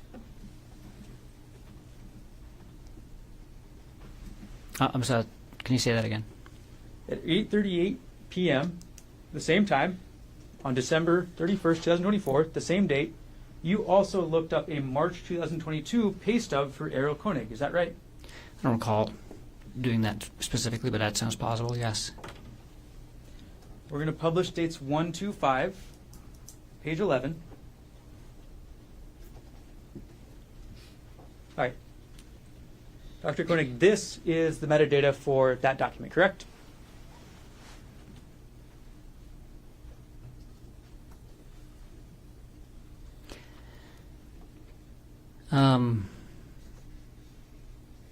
Yes, this is the data for that document, yes. Okay. And the last access date and time is December 31st, 2024 at 8:38 p.m., correct? That's correct. And this document is not in the taxes folder, is that right?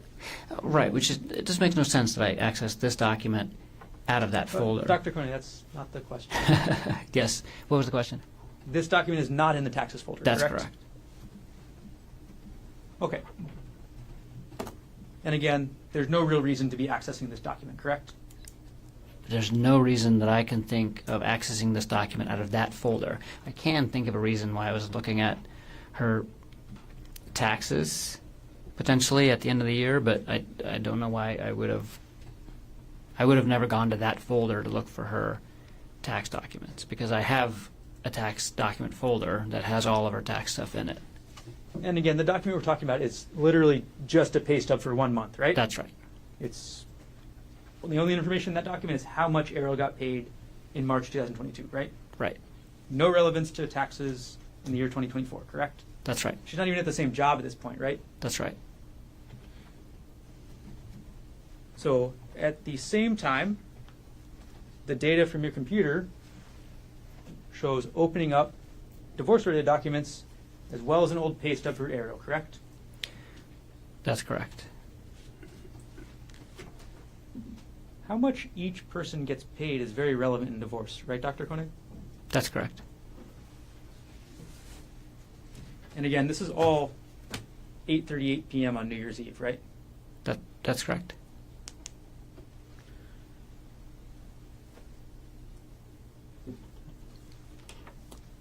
Now, January 3rd, 2025, moving forward a couple days, you save a file on your computer with an Excel spreadsheet that has the chats between Ariel Konig and Jeff Miller. Is that right? I don't remember the exact date and time, but I did have a spreadsheet like that, yes. You had a spreadsheet that was essentially the entire chats that they had, correct? Yes. And you saved that in January 2025, correct? I don't remember the exact date. I thought I did that in December. I know I created the file in December. Okay, we'll publish dates 139, and you created the file on December 24th, 2024, correct? That sounds more reasonable. Okay. You accessed the file on January 3rd, 2025, correct? It looks like it, yes. So it's safe to say that on January 3rd, you're still thinking about these messages, right? Oh, absolutely. They're still in your mind a lot, right? Definitely. You're still upset? I'm still thinking about the affair. It's hard to get off your mind, right? I'm still thinking about the affair. You're thinking about it a lot, right? I'm thinking about it often, yes. It's hard to stop thinking about it, isn't it? No, at that point in time, I could stop thinking about it, and I was functioning just fine. So you say that in January 2025, you were okay to stop thinking about it when you needed to, right? Absolutely. Okay.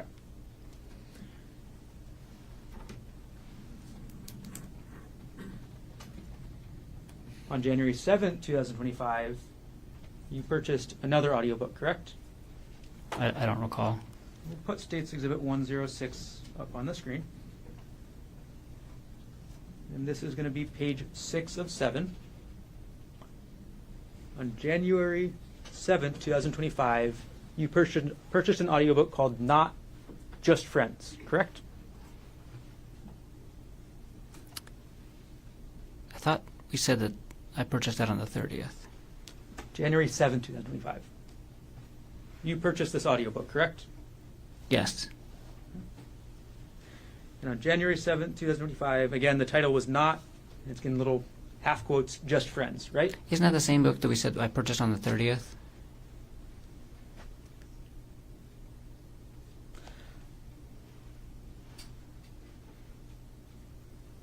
Dr. Konig, you weren't asked about any books on the 30th of December, were you? I'm sorry. We've been talking about a lot of books and a lot of dates, but I agree. I purchased that book on the 7th. Okay. So you agree you purchased this book on January 7th, 2025, correct? Yes. And obviously, when you purchased this book, you were still thinking about the affair, right? Yes. It was still on your mind, right? Yes. And you actually purchased this book, I'll zoom in on the email time, at 4:32 a.m., correct? Yes. So at 4:32 a.m., January 7th, you're still thinking about this, right? Yes.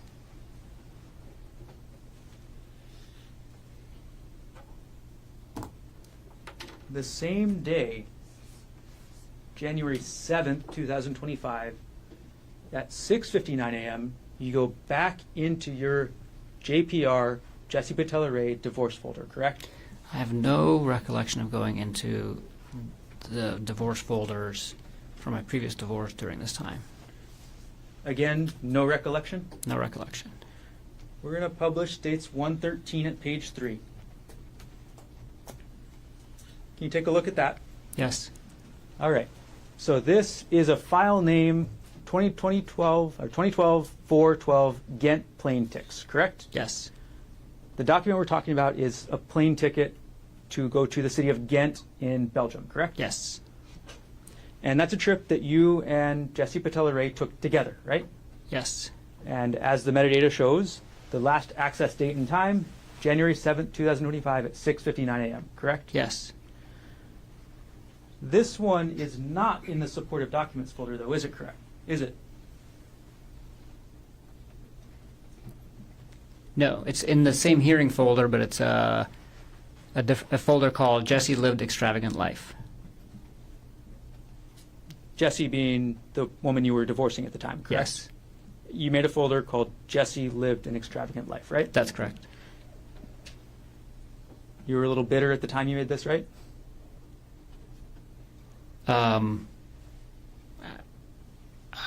I was feeling a lot of emotions, I guess. I was mostly happy that I was getting divorced.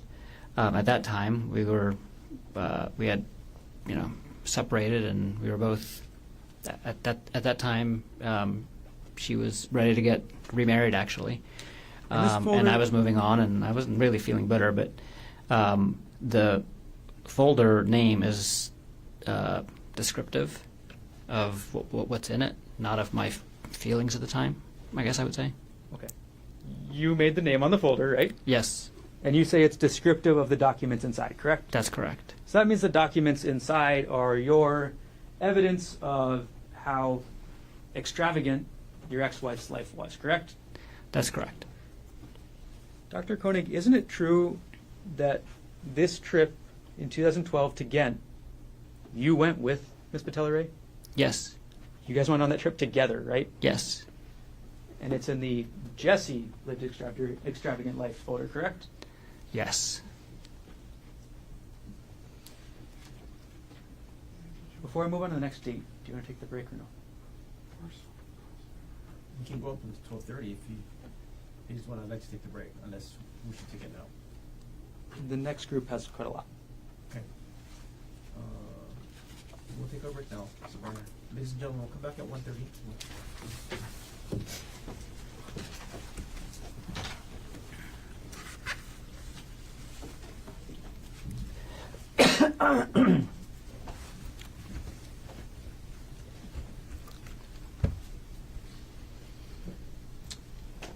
Good afternoon. Good afternoon. I'm going to publish Dates Exhibit 115, page 1. All right, Dr. Konig, isn't it true that on January 9, 2025, at 9:10 p.m., you used the Microsoft Edge browser to log into Ariel's computer backup?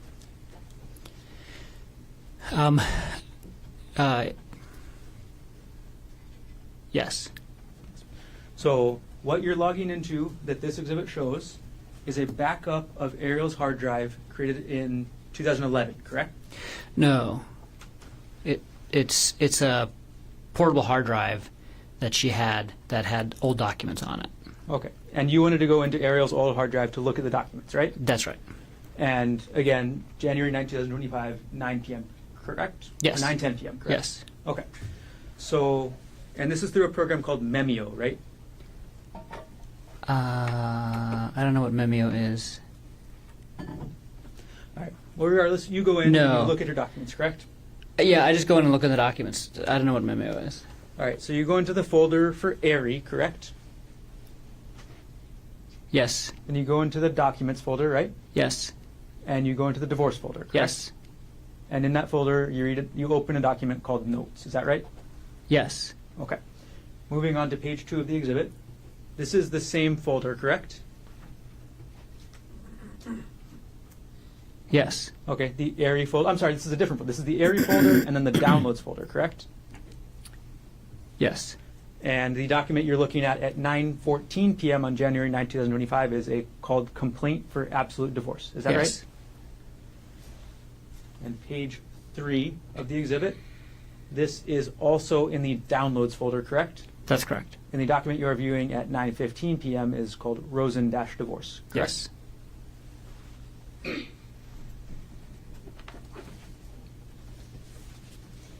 And again, these were all on Ariel's external hard drive, correct? Yes. On February 3rd, 2025, you go back to your prior divorce folder, is that correct? I don't recall that at all. Publishing States Exhibit 113, page 4. On February 3rd, 2025, you go back to your divorce folder from your prior divorce to Jessica Patella Ray. Is that correct? I do not recall doing this at all. And this is, again, looking at the account statement from your father's account that you moved money into for your loan purposes. That's correct? It looks like it's the same credit card. I can't remember if it's the same statement date, but it's that same PK Chase Freedom credit card that we used to transfer a balance into to pay it down. And the last access date and time from the computer system is February 3rd, 2025 at 8:42 a.m., correct? The last access date and time from the computer system is that date and time. That's correct. So between December 14th and February 3rd, there are 4 different accesses to your prior divorce folder on your computer, correct? From the computer system, yes. That you have no recollection of. That I have no recollection of. But you are looking at Ariel's documents on her hard drive about divorce, correct? Yes, I did look at that divorce folder on her portable hard drive on that date and time. And during that time period, you're also looking into Ariel's old pay stubs, right? Yes. You're also looking into your tax notes that include information about how much alimony and child support you paid, right? Again, I don't recall looking at a 2018 tax notes during that time, but that tax document was accessed by the system at that time, and that tax document does include alimony and child support. And you're researching these financial documents and these divorce documents because you want to see how much damage you're going to suffer in a divorce. Isn't that right? That's not right. In January, you also review your wedding documents again. Is that correct? I don't recall. Maybe show me what you're discussing.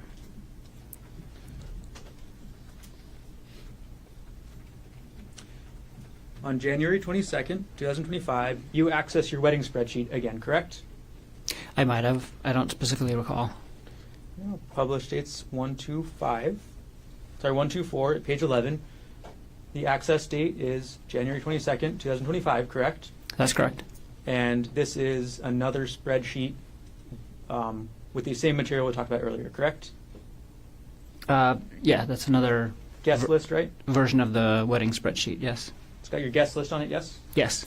It's got your task that each of you have to do. Yes. It's got the financials, right? Yes.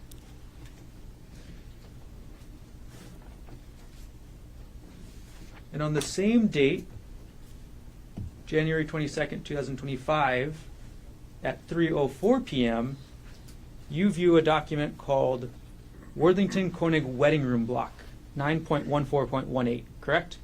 I don't remember doing that at all. You have no recollection of I this. have no recollection of doing that. It's the same date as the Excel spreadsheet, right? Yes. We're going to publish dates 124 at page 12. And again, if you can look, the file system last access date, January 22nd, 2025 at 3:04 p.m., correct? Yes, I see that. Okay. And in this document, this is the reservation for the venue of your wedding, correct? That's right. And it specifically shows how much that cost. Isn't that right? I have no recollection of what's on that document. No recollection. Okay, we'll publish to the next page.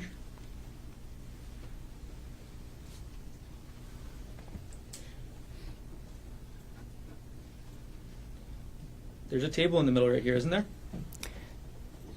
Yeah, and that's the guest room block, so that shows if our guests decide to stay at that hotel, what they would pay under the wedding rate for those 3 different rooms.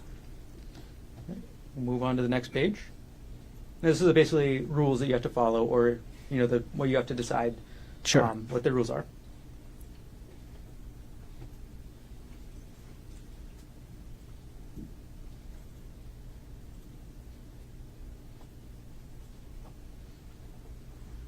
And this has an anticipated revenue section, correct? Yeah, so they had a minimum.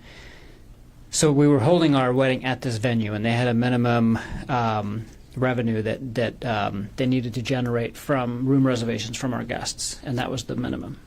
And the overall cost for your wedding was $55,000 approximately, correct? That sounds about right. I don't recall the exact number.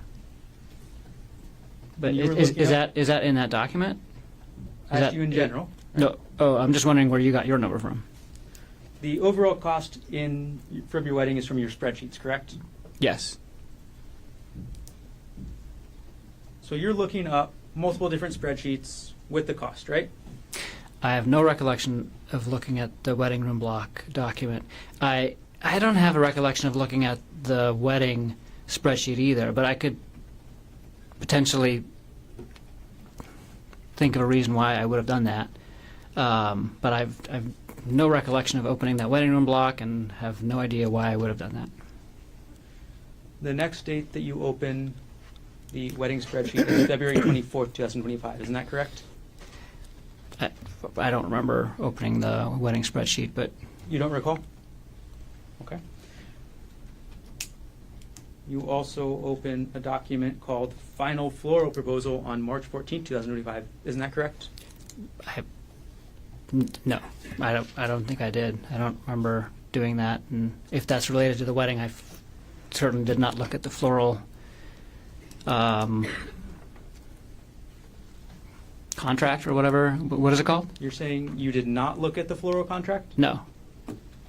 or the Final Floral Proposal. Is that right? I 100% did not look at the final floral proposal for our wedding in March. The published states 124 at page 21. The document that we're looking at has a file name of Final Floral Proposal, correct? That's correct. File system, last access date and time, March 14, 2025. Yeah, the computer system accessed it on that date and time. I have no recollection of opening this document and looking at that date and time. The computer system did all this. Yes. The computer system opened this document, is what you're saying today. I'm not sure what Where the does computer access system go? did. It says accessed. That It is what the computer It system. says access. Just that? The computer system accessed this document, right? That's correct. Okay.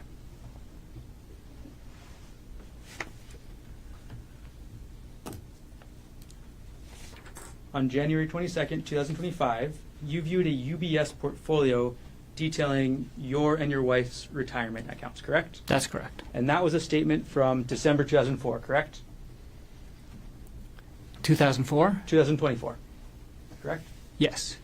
So in December 2024, you get the UBS statement detailing how much you and your wife have in your retirement accounts. Is That's that correct. right? Yes. And you reviewed that on January 22nd, 2025. Yes, I do remember that. And this is actually within a month of getting the statement, right? That's right. It makes sense to review the statement, within a month of getting it, right? Yes. Do you remember the figures in the statement? I do not. Would it help if we go through them together? Yes. Okay. States 126. We'll publish starting with the first page. This is just the metadata, again, that shows you you accessed this on January 22nd, 2025, correct? Yes. And again, statements from December 2024, right? Yes. Okay. We're going to look at a page detailing your Roth IRA, your Roth IRA next, okay? Okay, here's a summary page, correct? Yes. All right, and Gerhardt Konig, you have in this UBS account an Roth IRA value of $8,066.95, correct? That's correct. Ariel Konig has a Roth valued at $74,974, correct? That's correct. Ariel Konig has a second IRA valued at $164,500.76, correct? That's correct. For your account, that's a little over $8,000. Ariel is the sole beneficiary. Is that right? That's right. Anything happens to you, she gets 100%, right? That's right. For Ariel's Roth, the one that's about $75,000, you are the sole beneficiary, right? That's right. Anything happens to Ariel, that money goes to you, correct? That's correct. For Ariel's IRA, valued at $164,000 approximately, you are also the sole beneficiary, correct? That's correct. Anything happens to Ariel, that $164,000 goes to you. Is that That's right? right.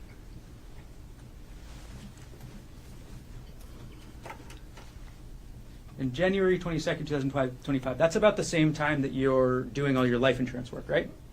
That's right. And that's the same, or around the same time that you send Ariel that email instructing her to get a $250,000 life insurance policy, correct?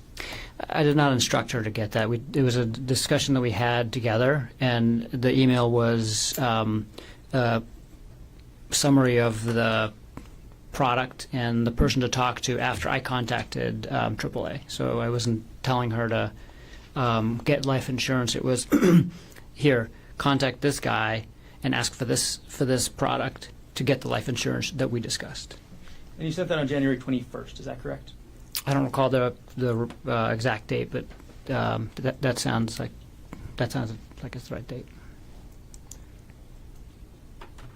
On February 4th, 2025, you viewed a May 2022 pay stub for Ariel, isn't that correct? I'm sorry, say that again? On February 4th, 2025, at 2:29 p.m., you viewed a May 2022 pay stub for Ariel, correct? I have no recollection of that.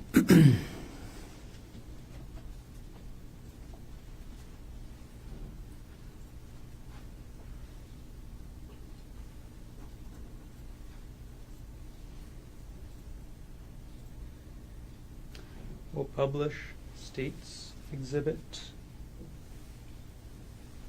125 at page 22. This is the metadata, correct, Dr. Konig? Yes, And again, the document we're looking at is a pay stub, correct?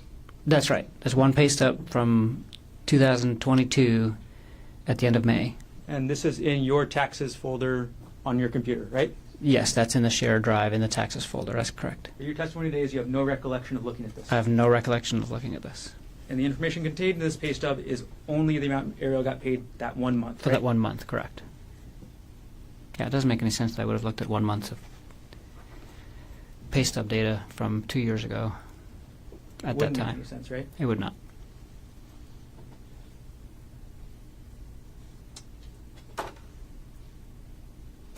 On March 14th, 2025, you viewed a 2018 Wealthfront account statement for Ariel. Isn't that correct?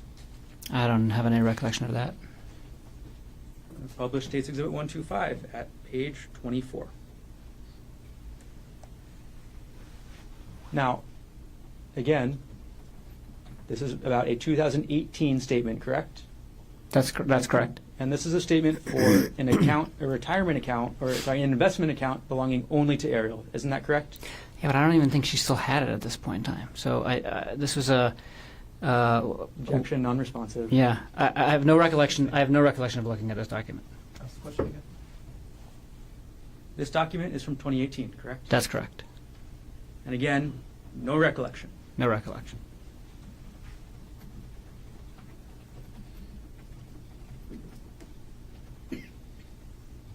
On March 16th, 2025, you viewed a document, again, about Ariel's retirement accounts, correct? I don't have a. I might have.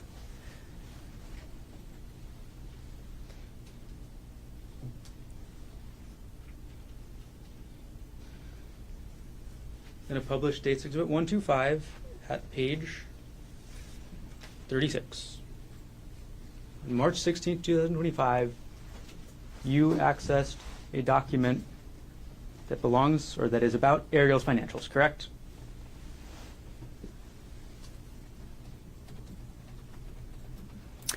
This is on my desktop. I don't know what's in that document.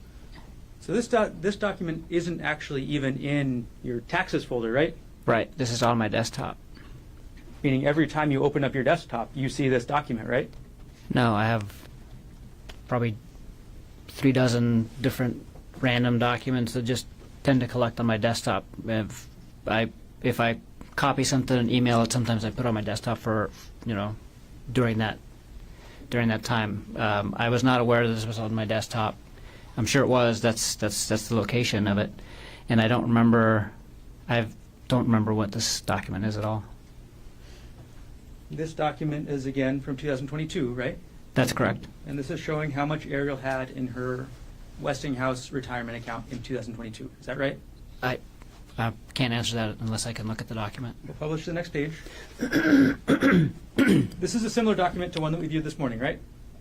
Yes. Okay, and it tells you in the top right, which I'll zoom in on, how much Ariel had in her retirement account as of a certain date, correct?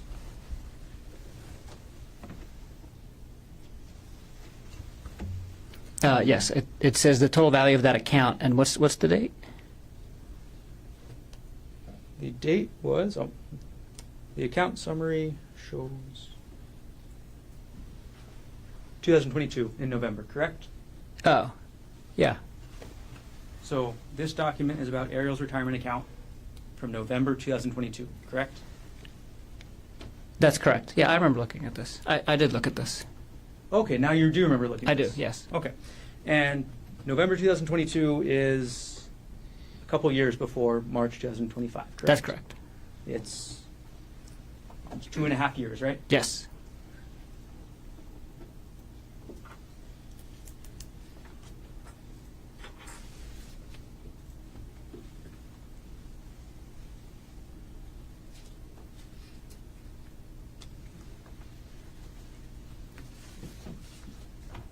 Now, you've been asked about your research into hiking, is that right? That's right. And you testified yesterday that you do a lot of hiking, right? I do.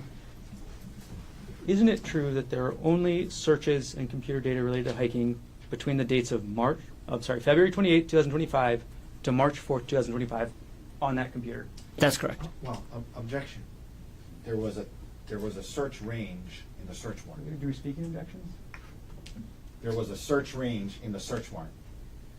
This question was about the entire computer. Approach.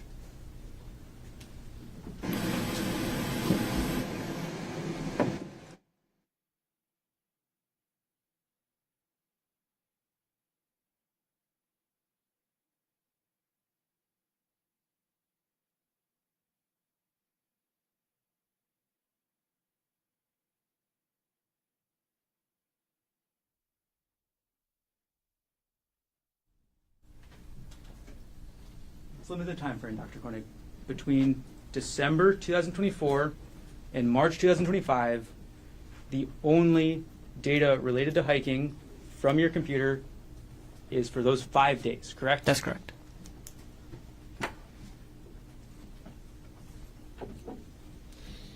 And in January 2025, you actually treated a woman in the course of your work for having a rock fall on her at a waterfall. Is that right? That's right. You saw the injury that she got from that rock, correct? I did. You saw what kind of treatment she needed, right? Yes.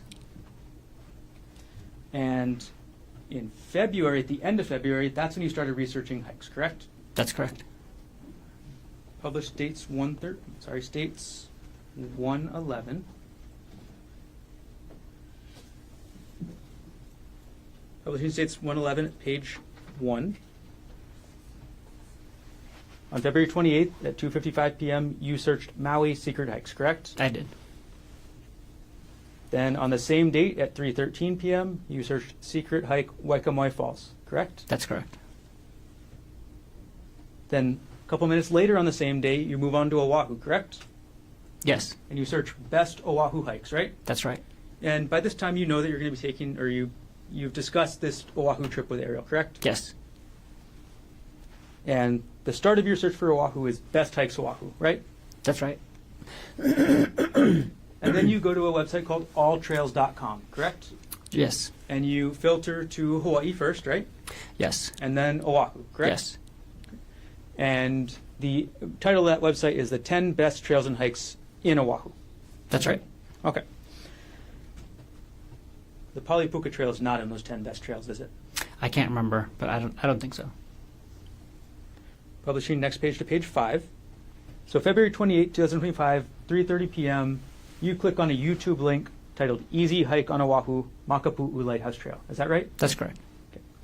And just a couple seconds later, publishing the next page, again at 3:30 p.m., you click on a different YouTube link for the top 10 easy Oahu hikes for everyone. Is that right? Yes. So first you look at best hikes, right? Yes. And then you see these 2 YouTube videos for easy hikes, right? Yes. You don't watch these full videos, right? Probably not. You don't watch these videos because at next page, 7 out of 10, 3:31 p.m., you're looking up difficult hikes, right? That's right. Because easy hikes is not for you, right? Yeah, the hikes that I found on the Easy Hikes website wasn't what we were looking for. Difficult hikes are generally more dangerous, right? Sometimes. Difficult- Sometimes they're just longer. Difficult hikes have rougher terrain, right? Sometimes. Difficult hikes have higher drop-offs, right? Not necessarily. Difficult hikes can have more exposure, correct? They could. And these difficult hikes, these are the kinds of hikes you were interested in, right? Yes. Now, your search for difficult hikes brought you to a website called journeyera.com. Is that right? That's right. And the first page you looked at on journeyera.com, I'm going to scroll to page 8 of this exhibit, is the URL just says Oahu Hikes. Is that right? That's right. And again, you're listing Journey Era on February 28, 2025, correct? Yes. So this is still the first day that you're researching hiking, correct? That's correct. And moving on to the next one, next page, page number 9, you end up going to a page on journeyera.com saying the 35 best hikes on Oahu, the ultimate guide, right? Yes. Although the URL talks about the Stairway to Heaven, this is actually a list of 35 hikes, correct? Yes. Okay. And on that list, you see the Palipuka hike, correct? Yeah, among 34 others. And then on March 3rd, 2025, you go back to the journeyera.com website. Is that right? That's right. And this time you're going to look at the Palipuka hike page specifically, correct? That's correct. Okay. March 3rd, 2025, 7:19 a.m., correct? That's correct. Okay. And you've seen the website you looked at up on the screen, yeah? Yes. Okay, we're going to put it up and go through it together.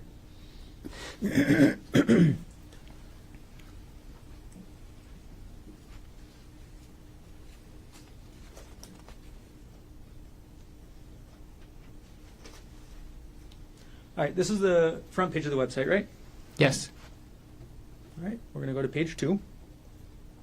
When you read this, you saw that sentence that says, the Pali Lookout itself is a popular tourist spot, but 99% of visitors to the lookout don't hike. They just look over the valley. You saw that sentence, right? I'm sure I did. Yeah. And then you saw the page that describes the hike, isn't that right? That's right. You read the description? Yes. So you read the description that says, the hike isn't necessarily dangerous, but much of the path is on the edge of a huge drop-off. You read that, right? I'm sure I did. And you read the sentence that says, does that make it dangerous? You decide. I'm sure I did. I remember reading this whole article. So you remember reading the whole article. Yes. You remember reading the part that says that the hike spits you out on the edge of a cliff with a huge drop-off. If it says that, then I read that. You remember looking at this picture of the hike, right? Yes. And you see this picture, and this is what you want to do. Yes. This is the hike you want to take Ariel on, right? Yes. Next page.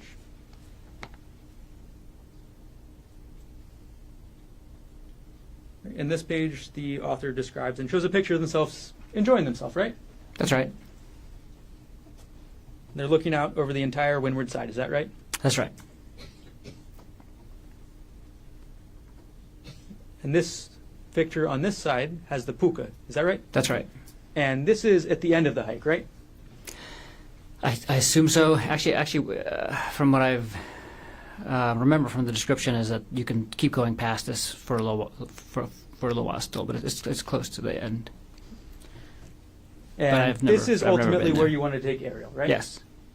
This was the plan, to take her to this section, correct? Yes. And to take Ariel to this section of the puka, you have to take her through this section, correct? Yes. You have to take her along this trail, along the cliff. Is that right? Presumably, I never got to this point in the trail, but according to the pictures, yes. You never got this far in the trail, right? No. The plan was to get that far in the trail, though, right? Yes.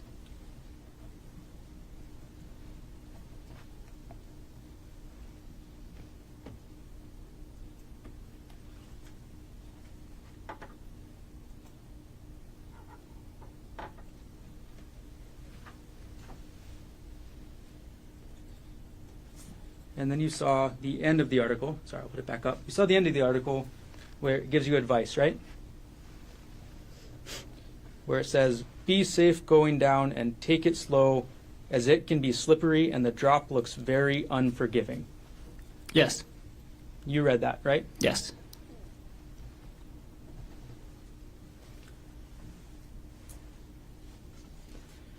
Now, while this is all going on, you've also been working on updating the insurance, correct?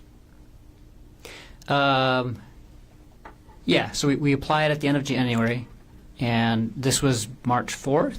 Yeah, by this time I think Aries' policy had already gone through, and either one, and maybe one of my policies did, but not both.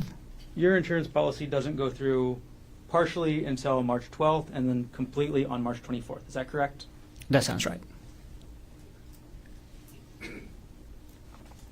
On March 17th, you actually search up Ariel's profile on Facebook again. Is that correct? I don't have a specific recollection of that, but I probably did.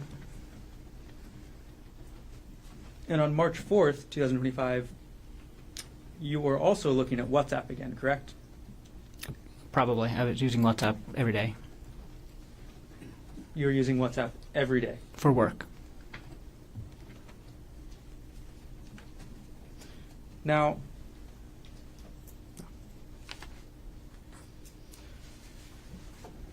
okay.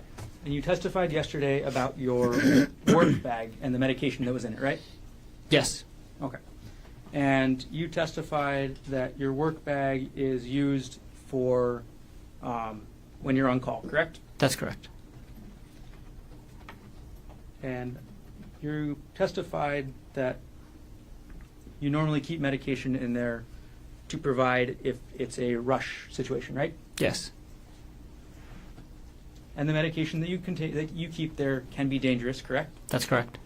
The medication that you keep in that bag can kill somebody, right? I'll have to look at the medication that's in there, but a lot of the medications that I use at work can be lethal if not given appropriately. Well, it's published States Exhibit 98. Can you see the vial on the bottom right of this bag?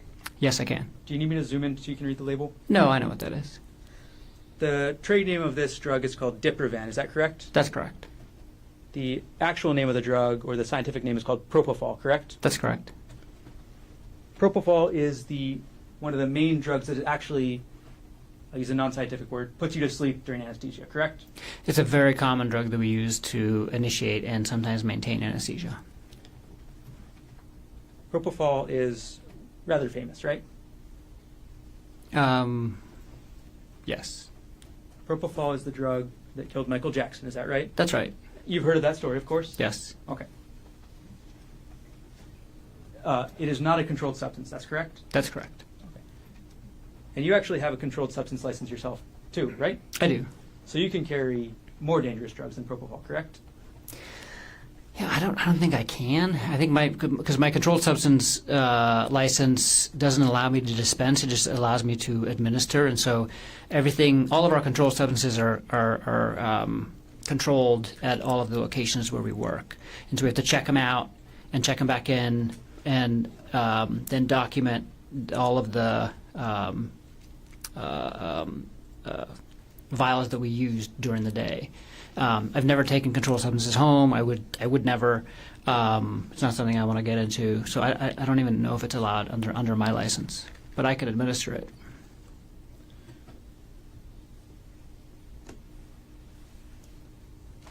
All right.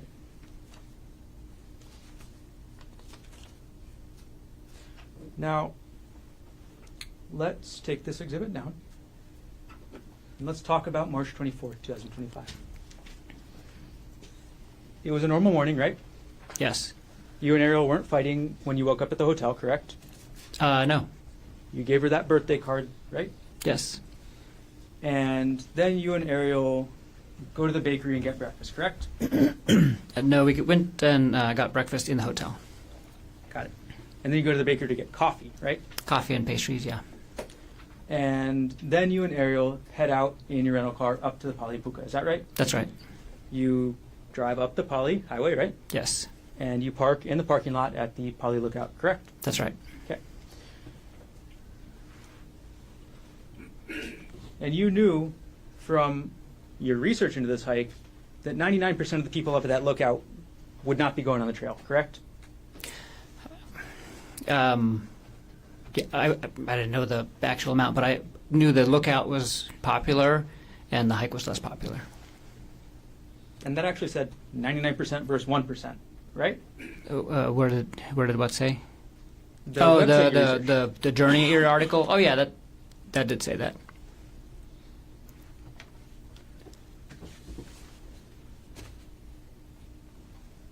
The website even told you, does that make the hike dangerous? You decide. Is that right? No, the website when the website said that, it was talking about the trail being next to a cliff, not the trail being some isolated, secluded spot that there's no people. The website said you decide if the trail is dangerous, correct? No, the website said specifically, it's not dangerous if you stay on the trail, but if you don't stay on the trail, you might fall off the cliff. Is that dangerous? You decide. And you saw that cliff, right?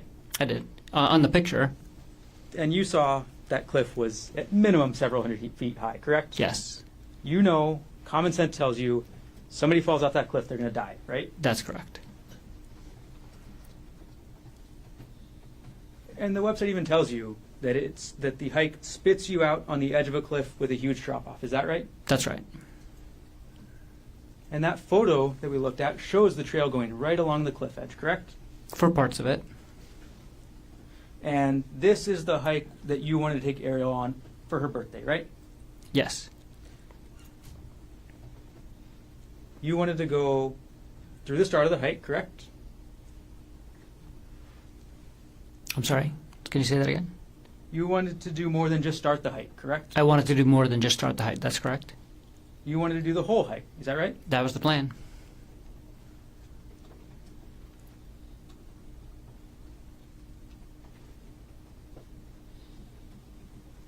You wanted to take Ariel through that cliffside path that we saw in that photo, correct? Yeah, I wanted to take her on the hike and go with her on the hike and make it all the way to the puka. That was the plan. In Publishing States Exhibit 122, you wanted to take Ariel along this path, right? That's right. Wouldn't you agree that that path is right on the edge of the cliff? Yeah, it's very, very close to the edge of the cliff. It's a narrow path, right? It's a narrow path, and then there's a little narrow strip of grass and rocks, and then there's the cliff. An empty void, right? Yes. Nothing to hold on to, right? For this part of the trail, not much. I mean, there's some brush on the other side, but you have to really watch your step. But Ariel didn't go that far on the trail that day, did she? No. 'Cause Ariel didn't want to hike anymore, right? Yeah, there came a point in time where Ariel did not want to hike anymore. Ariel deviated from your plan to go up this part of the trail, right? I wouldn't characterize it like that. Well, you planned to go up this part of the trail, correct? That's correct. And Ariel didn't follow through with that part of the plan, right? Yeah.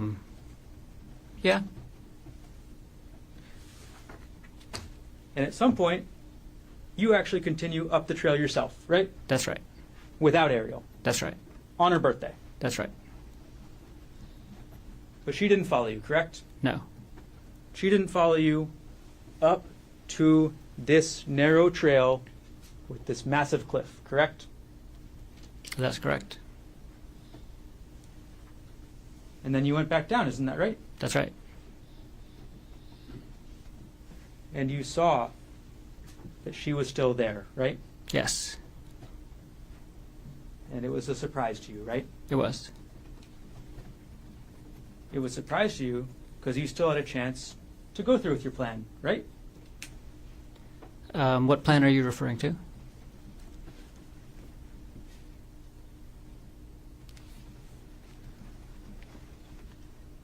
It was a surprise because you still had a chance to go through with your plan to push Ariel off the cliff. Isn't that right? That is not right at all. The area where you and Ariel ended up still had a massive cliff next to it, correct? Yes, The area where you took the selfie had a massive cliff behind it, correct? that's correct. It would work just as well as the area in this photo to push somebody off, correct?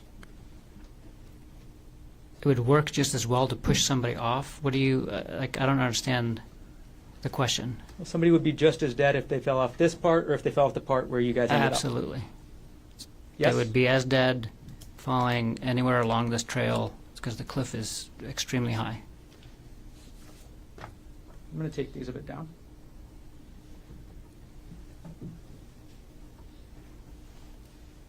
Before we get to the final parts of the trail, you testified this morning, and you said, please do correct me if I'm wrong here, that you were not sexually demanding of Ariel. Is that correct? That's correct. That is your testimony. Yes, You and Ariel went to couples counseling, isn't that correct? that's correct. And when you went to couples counseling, you testified about the counseling yesterday, right? Yes. Can And we approach Dr. Konig, just to clarify one more time, you testified this morning that you were not sexually demanding towards Ariel. Is that correct? I think the question was if I ever demanded sex of Ari, and I've never demanded sex of Ari. So you never demanded it, right? That's right.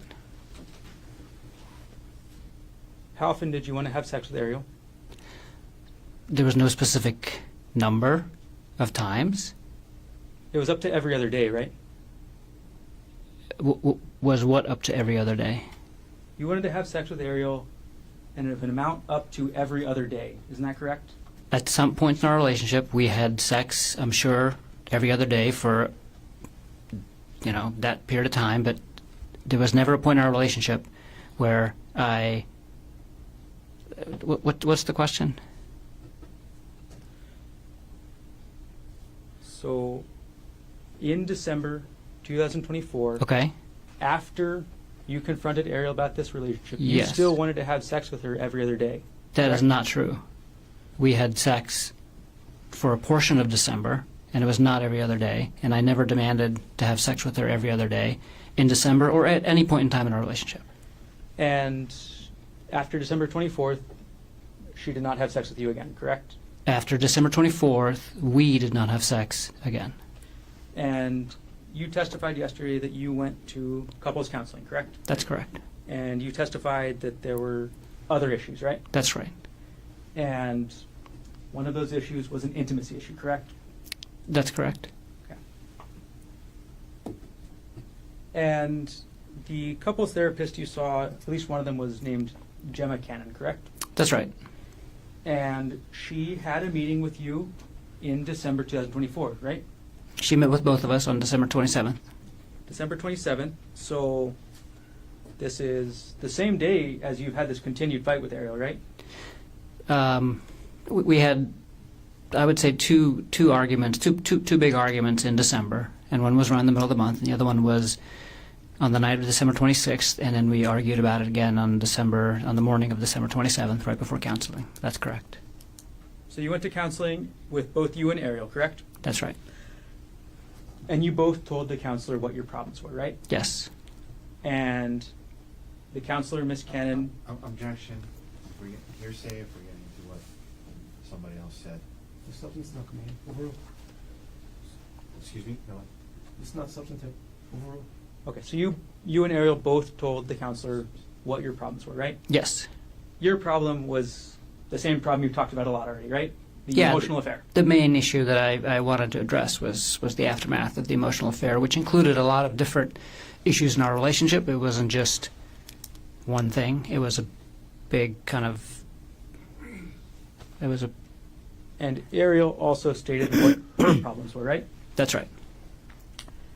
And the counselor listened to both of you and came up with a plan. That's right.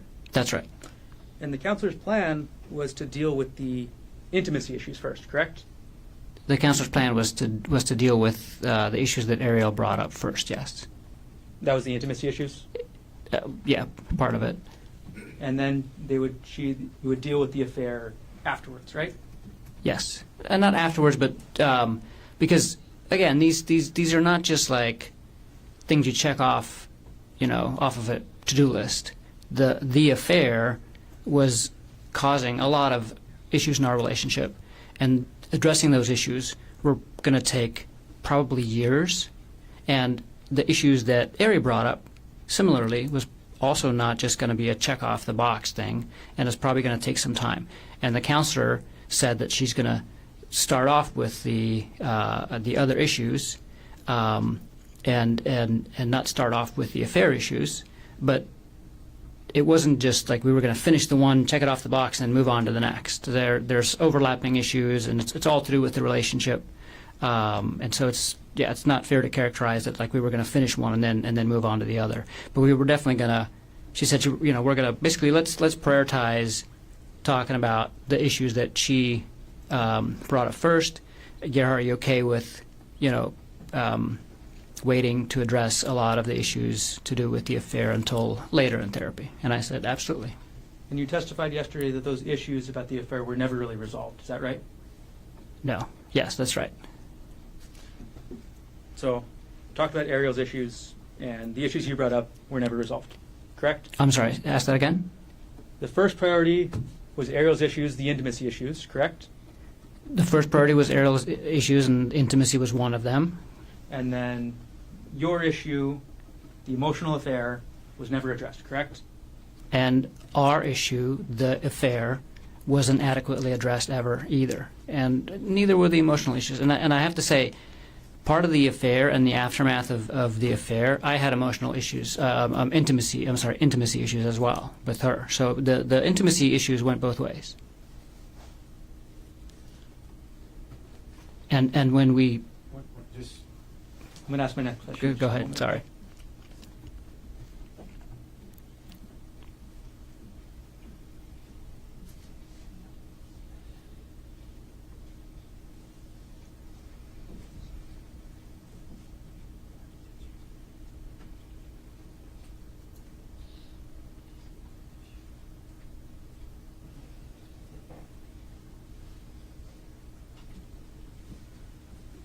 Okay.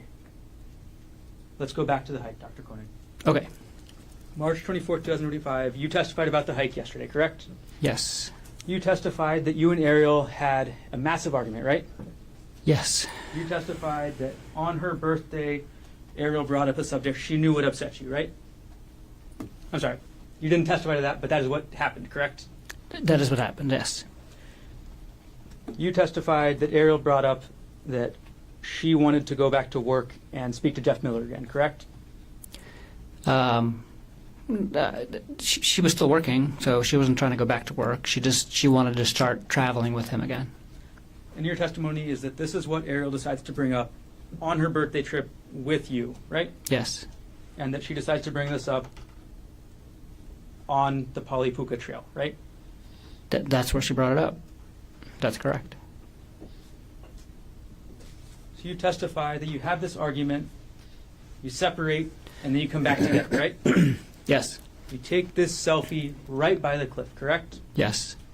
And then you testified that Ariel pushed you, right? Yes.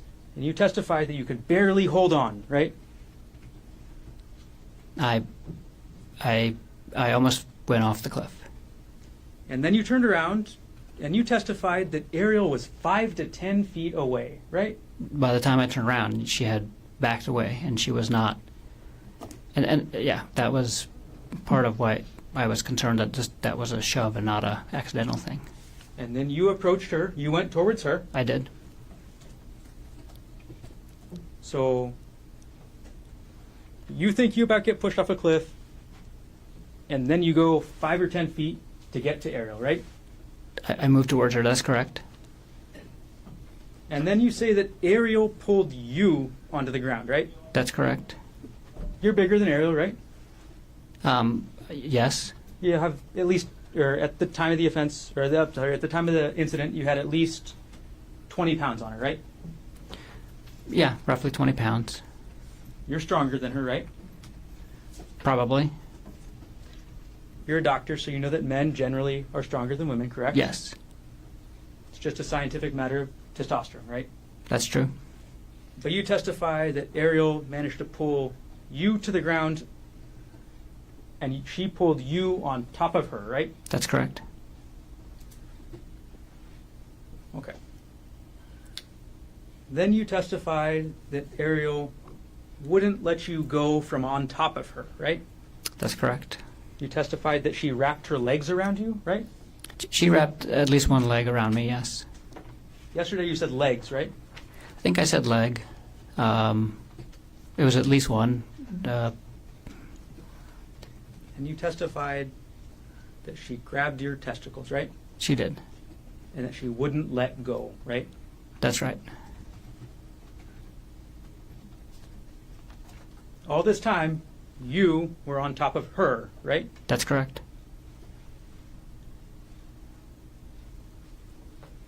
And then you testified that Ariel took that rock. I'm going to grab Exhibit 2 right now.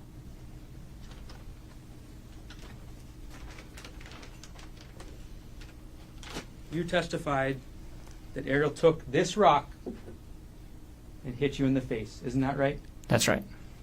And you said the first hit, she got me kind of good, right? That's right. And you said she kept trying, right? That's right. And you testified you tried to start blocking it, right? Yes. And you testified she actually got a couple more hits in, right?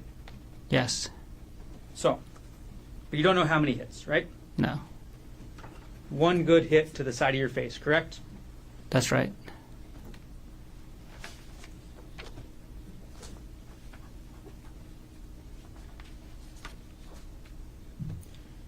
I'm going to publish State's Exhibit 236.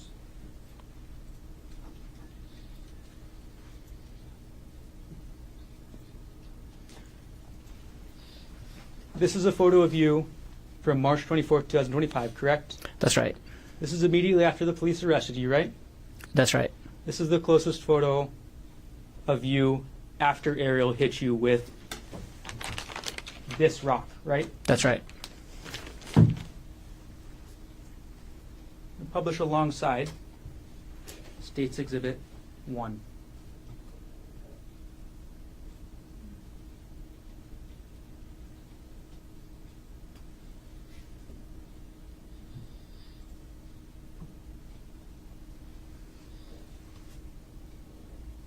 Okay, so on the right side, we have you after Ariel got one good hit with you with the rock, right? That's right. And on the right side, we have you after Ariel kept hitting you with the rock and got a couple other less good hits. Is that right? That's right. On the left side of the screen, you testified that you hit Ariel 2 times, right? That's correct. On the left side of the screen, we have the results that you say you hit her only 2 times, correct? That's correct. Let's move on to the next day. We're going to publish States, I'm sorry, not the next day. We're going to publish States D30 on the right side. I'm sorry, Defense 30 on the right side. Okay, look at the right side of the screen, please. This photo on the right side of the screen is you at the hospital, correct? That's correct. You at the hospital on the night of March 24th, 2025, correct? That's correct. This is you at the hospital after Ariel got a good hit on you with this rock, correct? That's right. On the left side of the screen, I'm going to put up states 23.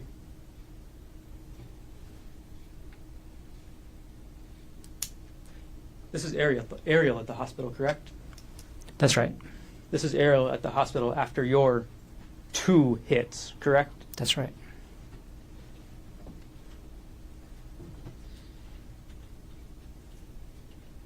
And you say only 2 hits to Ariel, right? I only hit her 2 times.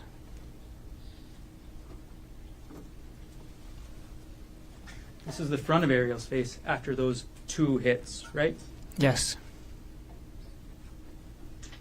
Would you do that? States 22. Thank you. Put up states 27.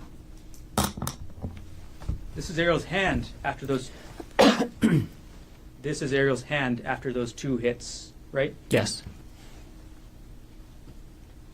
And lastly, we'll put up on the left side states 1, 2, 8.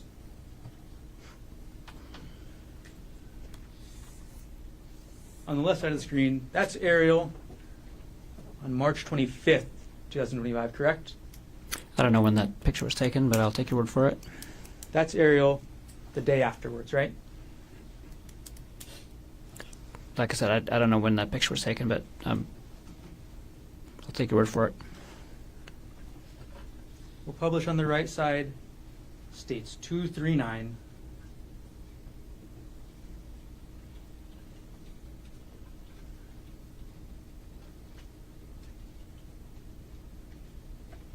We'll flip it upside correctly. And this is you again, correct? Yes. This is you on March 25th, 2025, right? I think that was like the night of, like just after midnight, but it was after the previous picture. That's right. This is you one day after Ariel hit you really good with this rock, isn't it? That's right.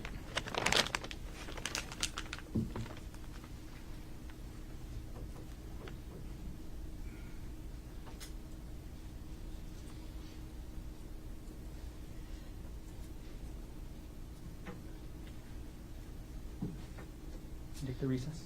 I'm sorry. Should we take the recess? That was a good time. Mr. Barner, can you continue? I have no further questions. Mr. Otake, can you read that right? Yes. Okay, Gerhardt, I'm gonna just try to jam through this. I know it's been a long day. You were asked about going into detective mode. Why did you go into detective mode when you saw these things and learned about what Ariel had been doing or communicating, the way she was communicating with Mr. Miller? Why did you go into detective mode? I just needed to find out details about the relationship. Okay. For you, it was something you were searching for information. She was obviously deleting things and trying to hide things, and I just wanted to understand what was going on, really. The extent of the Yes. relationship. You were asked about the text messages from 12/1 that started, and that was a Sunday. Remember that? That's right. And you were asked about, well, I would say good morning, and then it went on throughout the day, Christmas lights, what you doing, all day long until good night. And you were asked that, there was nothing sexual in there. Were you still concerned that on a Sunday your wife was communicating with another man all day long, Yeah. Yes. even though there Move wasn't? to strike the last time. Granted, now sounds to her stricken. Did the text messages still concern you, even though the word sexual wasn't in there? Yes. Sustained. And move to strike the last answer. Granted. that Were sounds you stricken. concerned by the text messages on that Sunday between your wife and another man? Same objection. Sustained. That's leading. How did you feel about the text messages on that Sunday between your wife and another man? I was very worried.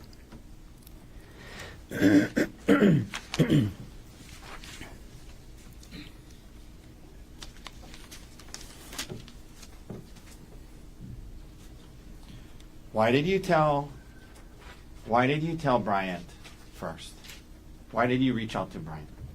I reached out to Bryant because he was one of my best friends, and I needed advice, and I wanted to give him a heads up about what was going to happen on the trip. Okay. When you and Ariel talked about her quitting her job, what was your interest? My interest was for her to terminate her relationship and her contact with Jeffrey Miller. Were you going to be perfect? Were you okay with her getting another job? Absolutely. Was there a conversation about her looking for another job? Objection leading. Sustain.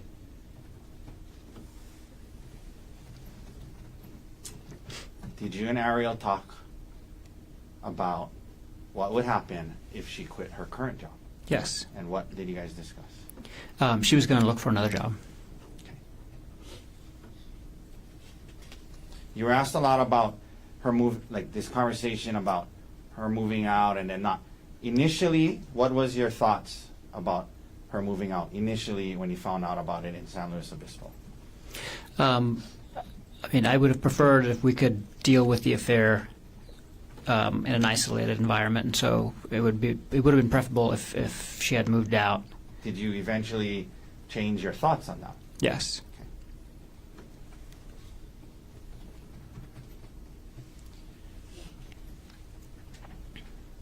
You were asked about monitoring her communications. Is there anything you learned in the audiobooks about that?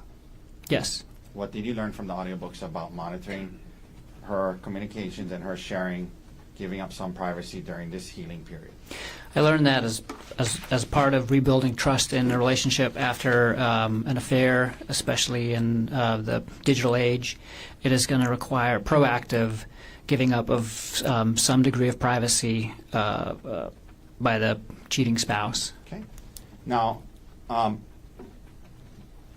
you were asked about in the December time period certain things that on your computer when they ran this access search indicated it was accessed. Okay, so I'm going to quickly ask you. I'm not going to spend hours on hours on it. Okay. Ask you a few questions about it. Yeah.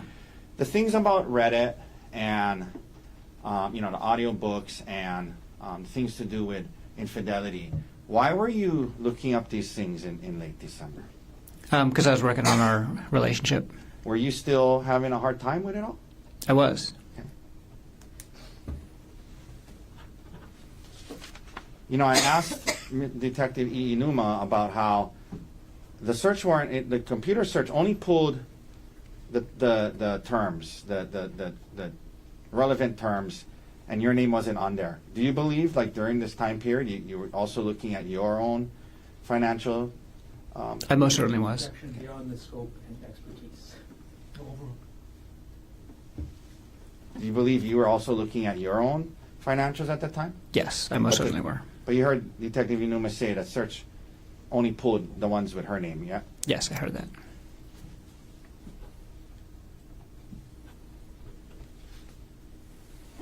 You mentioned at the end of the year, sometimes you were saying, you're asked about, I just want you to explain it more. So at the end of the year, when you're doing some tax planning, would you commonly look through certain files? Leading. No, overruled. You can answer that. Yeah, and not just tax planning, but just financial planning, like budgeting and things like that, and kind of reviewing, like, how our retirement accounts were doing, and it was more than just tax planning. There was a retirement account of Aries that they brought up. Yes. I wanted to ask you, I think you're trying to explain, but why do you have a recollection of why you might have been looking at her retirement account? Yeah, so she had Tell the jury why. she had like almost $200,000 in her retirement, and when we purchased our house, we purchased it through UBS actually. So they actually do home loans as well, and as part of that, they convinced us to move all of her retirement into one of their accounts, which is a managed account. So they charge a fee on it, and they wanted me to move my retirement account out of my account too when I terminated my job, but that was after we closed on the house. So we didn't end up doing that before we closed on the house, and I was glad because Aries' return at UBS was very poor for 2024, and so I was looking at her return in 2024 that she got at UBS, and I was looking kind of at historical data, and then I was also looking at her return that she used to get on the same retirement money when it was still held at Westinghouse, and it was part of the process to decide if we were going to switch her retirement account to a different account and provider to get a better return. Okay. You know, all these financial documents they brought up, were you trying to, like, see if it would be cheaper to kill her than divorce her? No.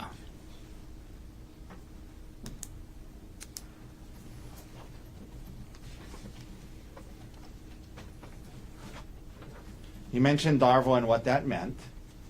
Why did that term resonate with you?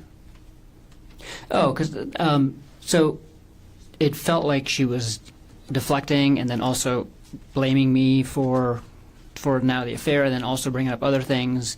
And one of the threads that I read in Reddit talked about that idea, and then it used that acronym, and so then I was like, oh. What is this? So I looked up the acronym, and that's what it was. And so then I searched that acronym on Reddit to kind of get more information about people dealing with that specific issue. You were asked about the 2018 Word document about the 2018 taxes and about the child support and alimony. Well, we talked about this the other day, so just really quickly, what other information was on there? Oh, everything to do with our taxes. So, yeah, I don't know if you want to go into specifics, but... So it wasn't just alimony and child support. That's right.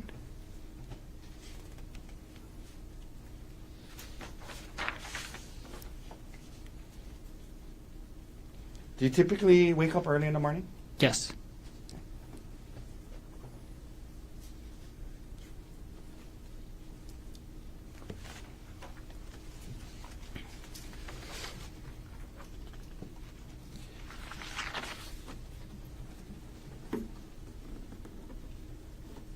You talked about this the other day, but after looking at the Palipuka on the website, what again? Why did it seem like a good one for you guys? What was the reasons? Yeah, I thought that was going to be a really good hike for us to do because, like the prosecutor mentioned, it has these expansive views of the entire East Oahu. I'm sorry, West Oahu. No, East Oahu.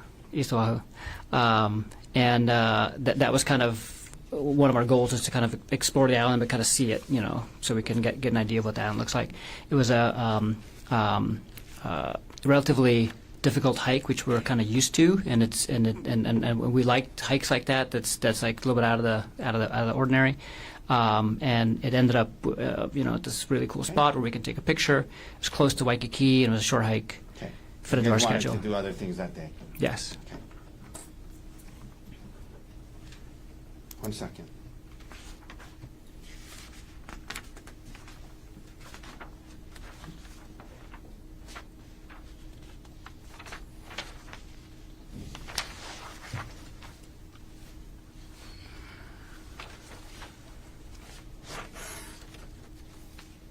Now, you were asked about whether or not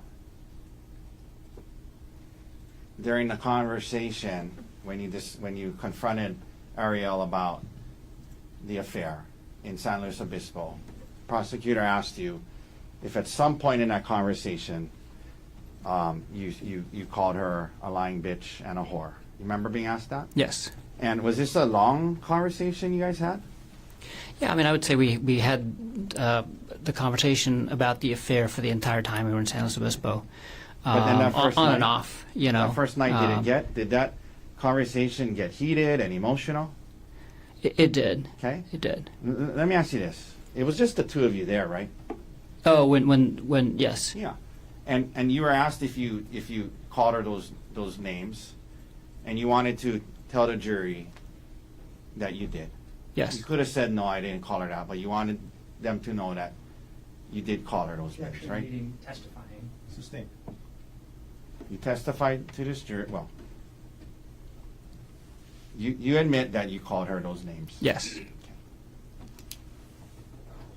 And then did the conversation continue, and did you guys try to work through it? Yes. Okay.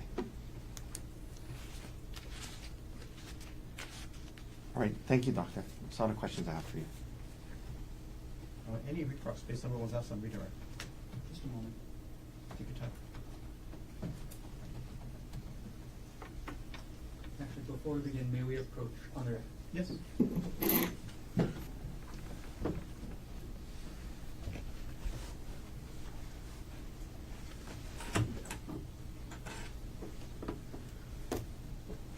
Dr. Konig, we're going to keep this very limited.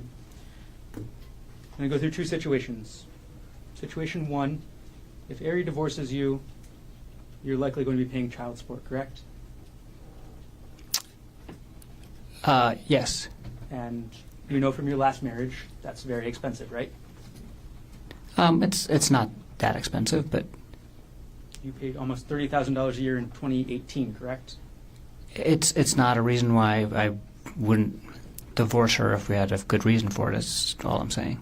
If Ariel divorces you, if she divorces you, you're likely the one that's going to be paying child support. That's correct? If we ended up getting a divorce, I would be paying child support. Correct. If Ariel ends up divorcing you, you don't get anything from her life insurance, correct? If Ariel, if we get divorced, neither one of us gets either one of our life insurances. Ariel divorces you, you don't get any of her retirement accounts, correct? If we get divorced, well, that's not true. No. If we get divorced, Ariel might get some of my retirement account because my retirement account is much bigger than hers. The question was, if Ariel divorces you, you do not get her retirement account, correct? That's this is a question of law. It's not that's overruled. I know the retirement accounts are going to be. I know that retirement account division is part of divorce, and I know that there's a lot of things that go into that calculation. I know that my retirement account is much bigger than her retirement account, and I'm not sure what portions we'll be able to keep because it's based on when the contributions were made and things like that. You know that you're likely not going to be taking her retirement if she divorces you, correct? Like I said, I don't know what's going to come of all that. It's a complicated. It's much more complicated than the life insurance issue, for example. And you know that if Ari divorces you, a likely outcome would be 50-50 custody, correct? It depends on the circumstances of the divorce. You knew before March 24, 2025 that if Ariel divorced you, 50-50 custody is generally standard, correct? Yes, absolutely, and that's what I would have been advocating for. Second scenario, if Ari dies, you don't pay any child support, correct?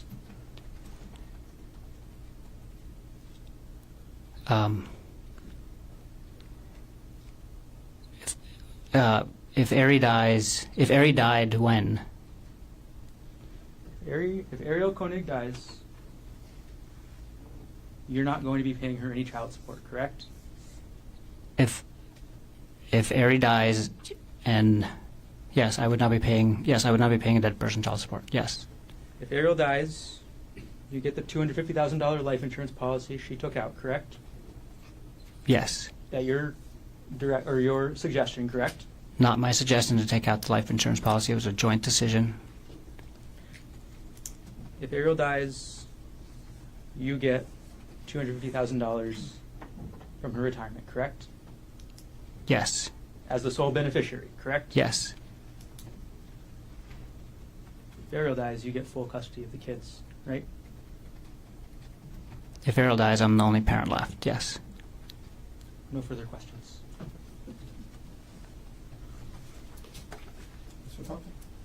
If you get convicted of this charge, Objection. she gets full custody. Approach. You were asked about custody. Yes. Love your boys? Yes. More than I can describe. Excuse me? More than words can describe. Do you want to fight Ariel for 50-50 custody in the divorce? Absolutely. Okay. You were asked about how if she died, you would have got $250,000. How much money would Ariel have gotten if you died? Over $2 million, including the life insurance and the retirement. Let's talk about that. How much life insurance did you take out on your life for her? $1.5 million. And that was in this January to March time period? Yes. During that time period, you decided to take out $1.5 million of life insurance on your life for her, right? Yes. You had more retirement than her? Yes. And if you died, that would go to her. Yes.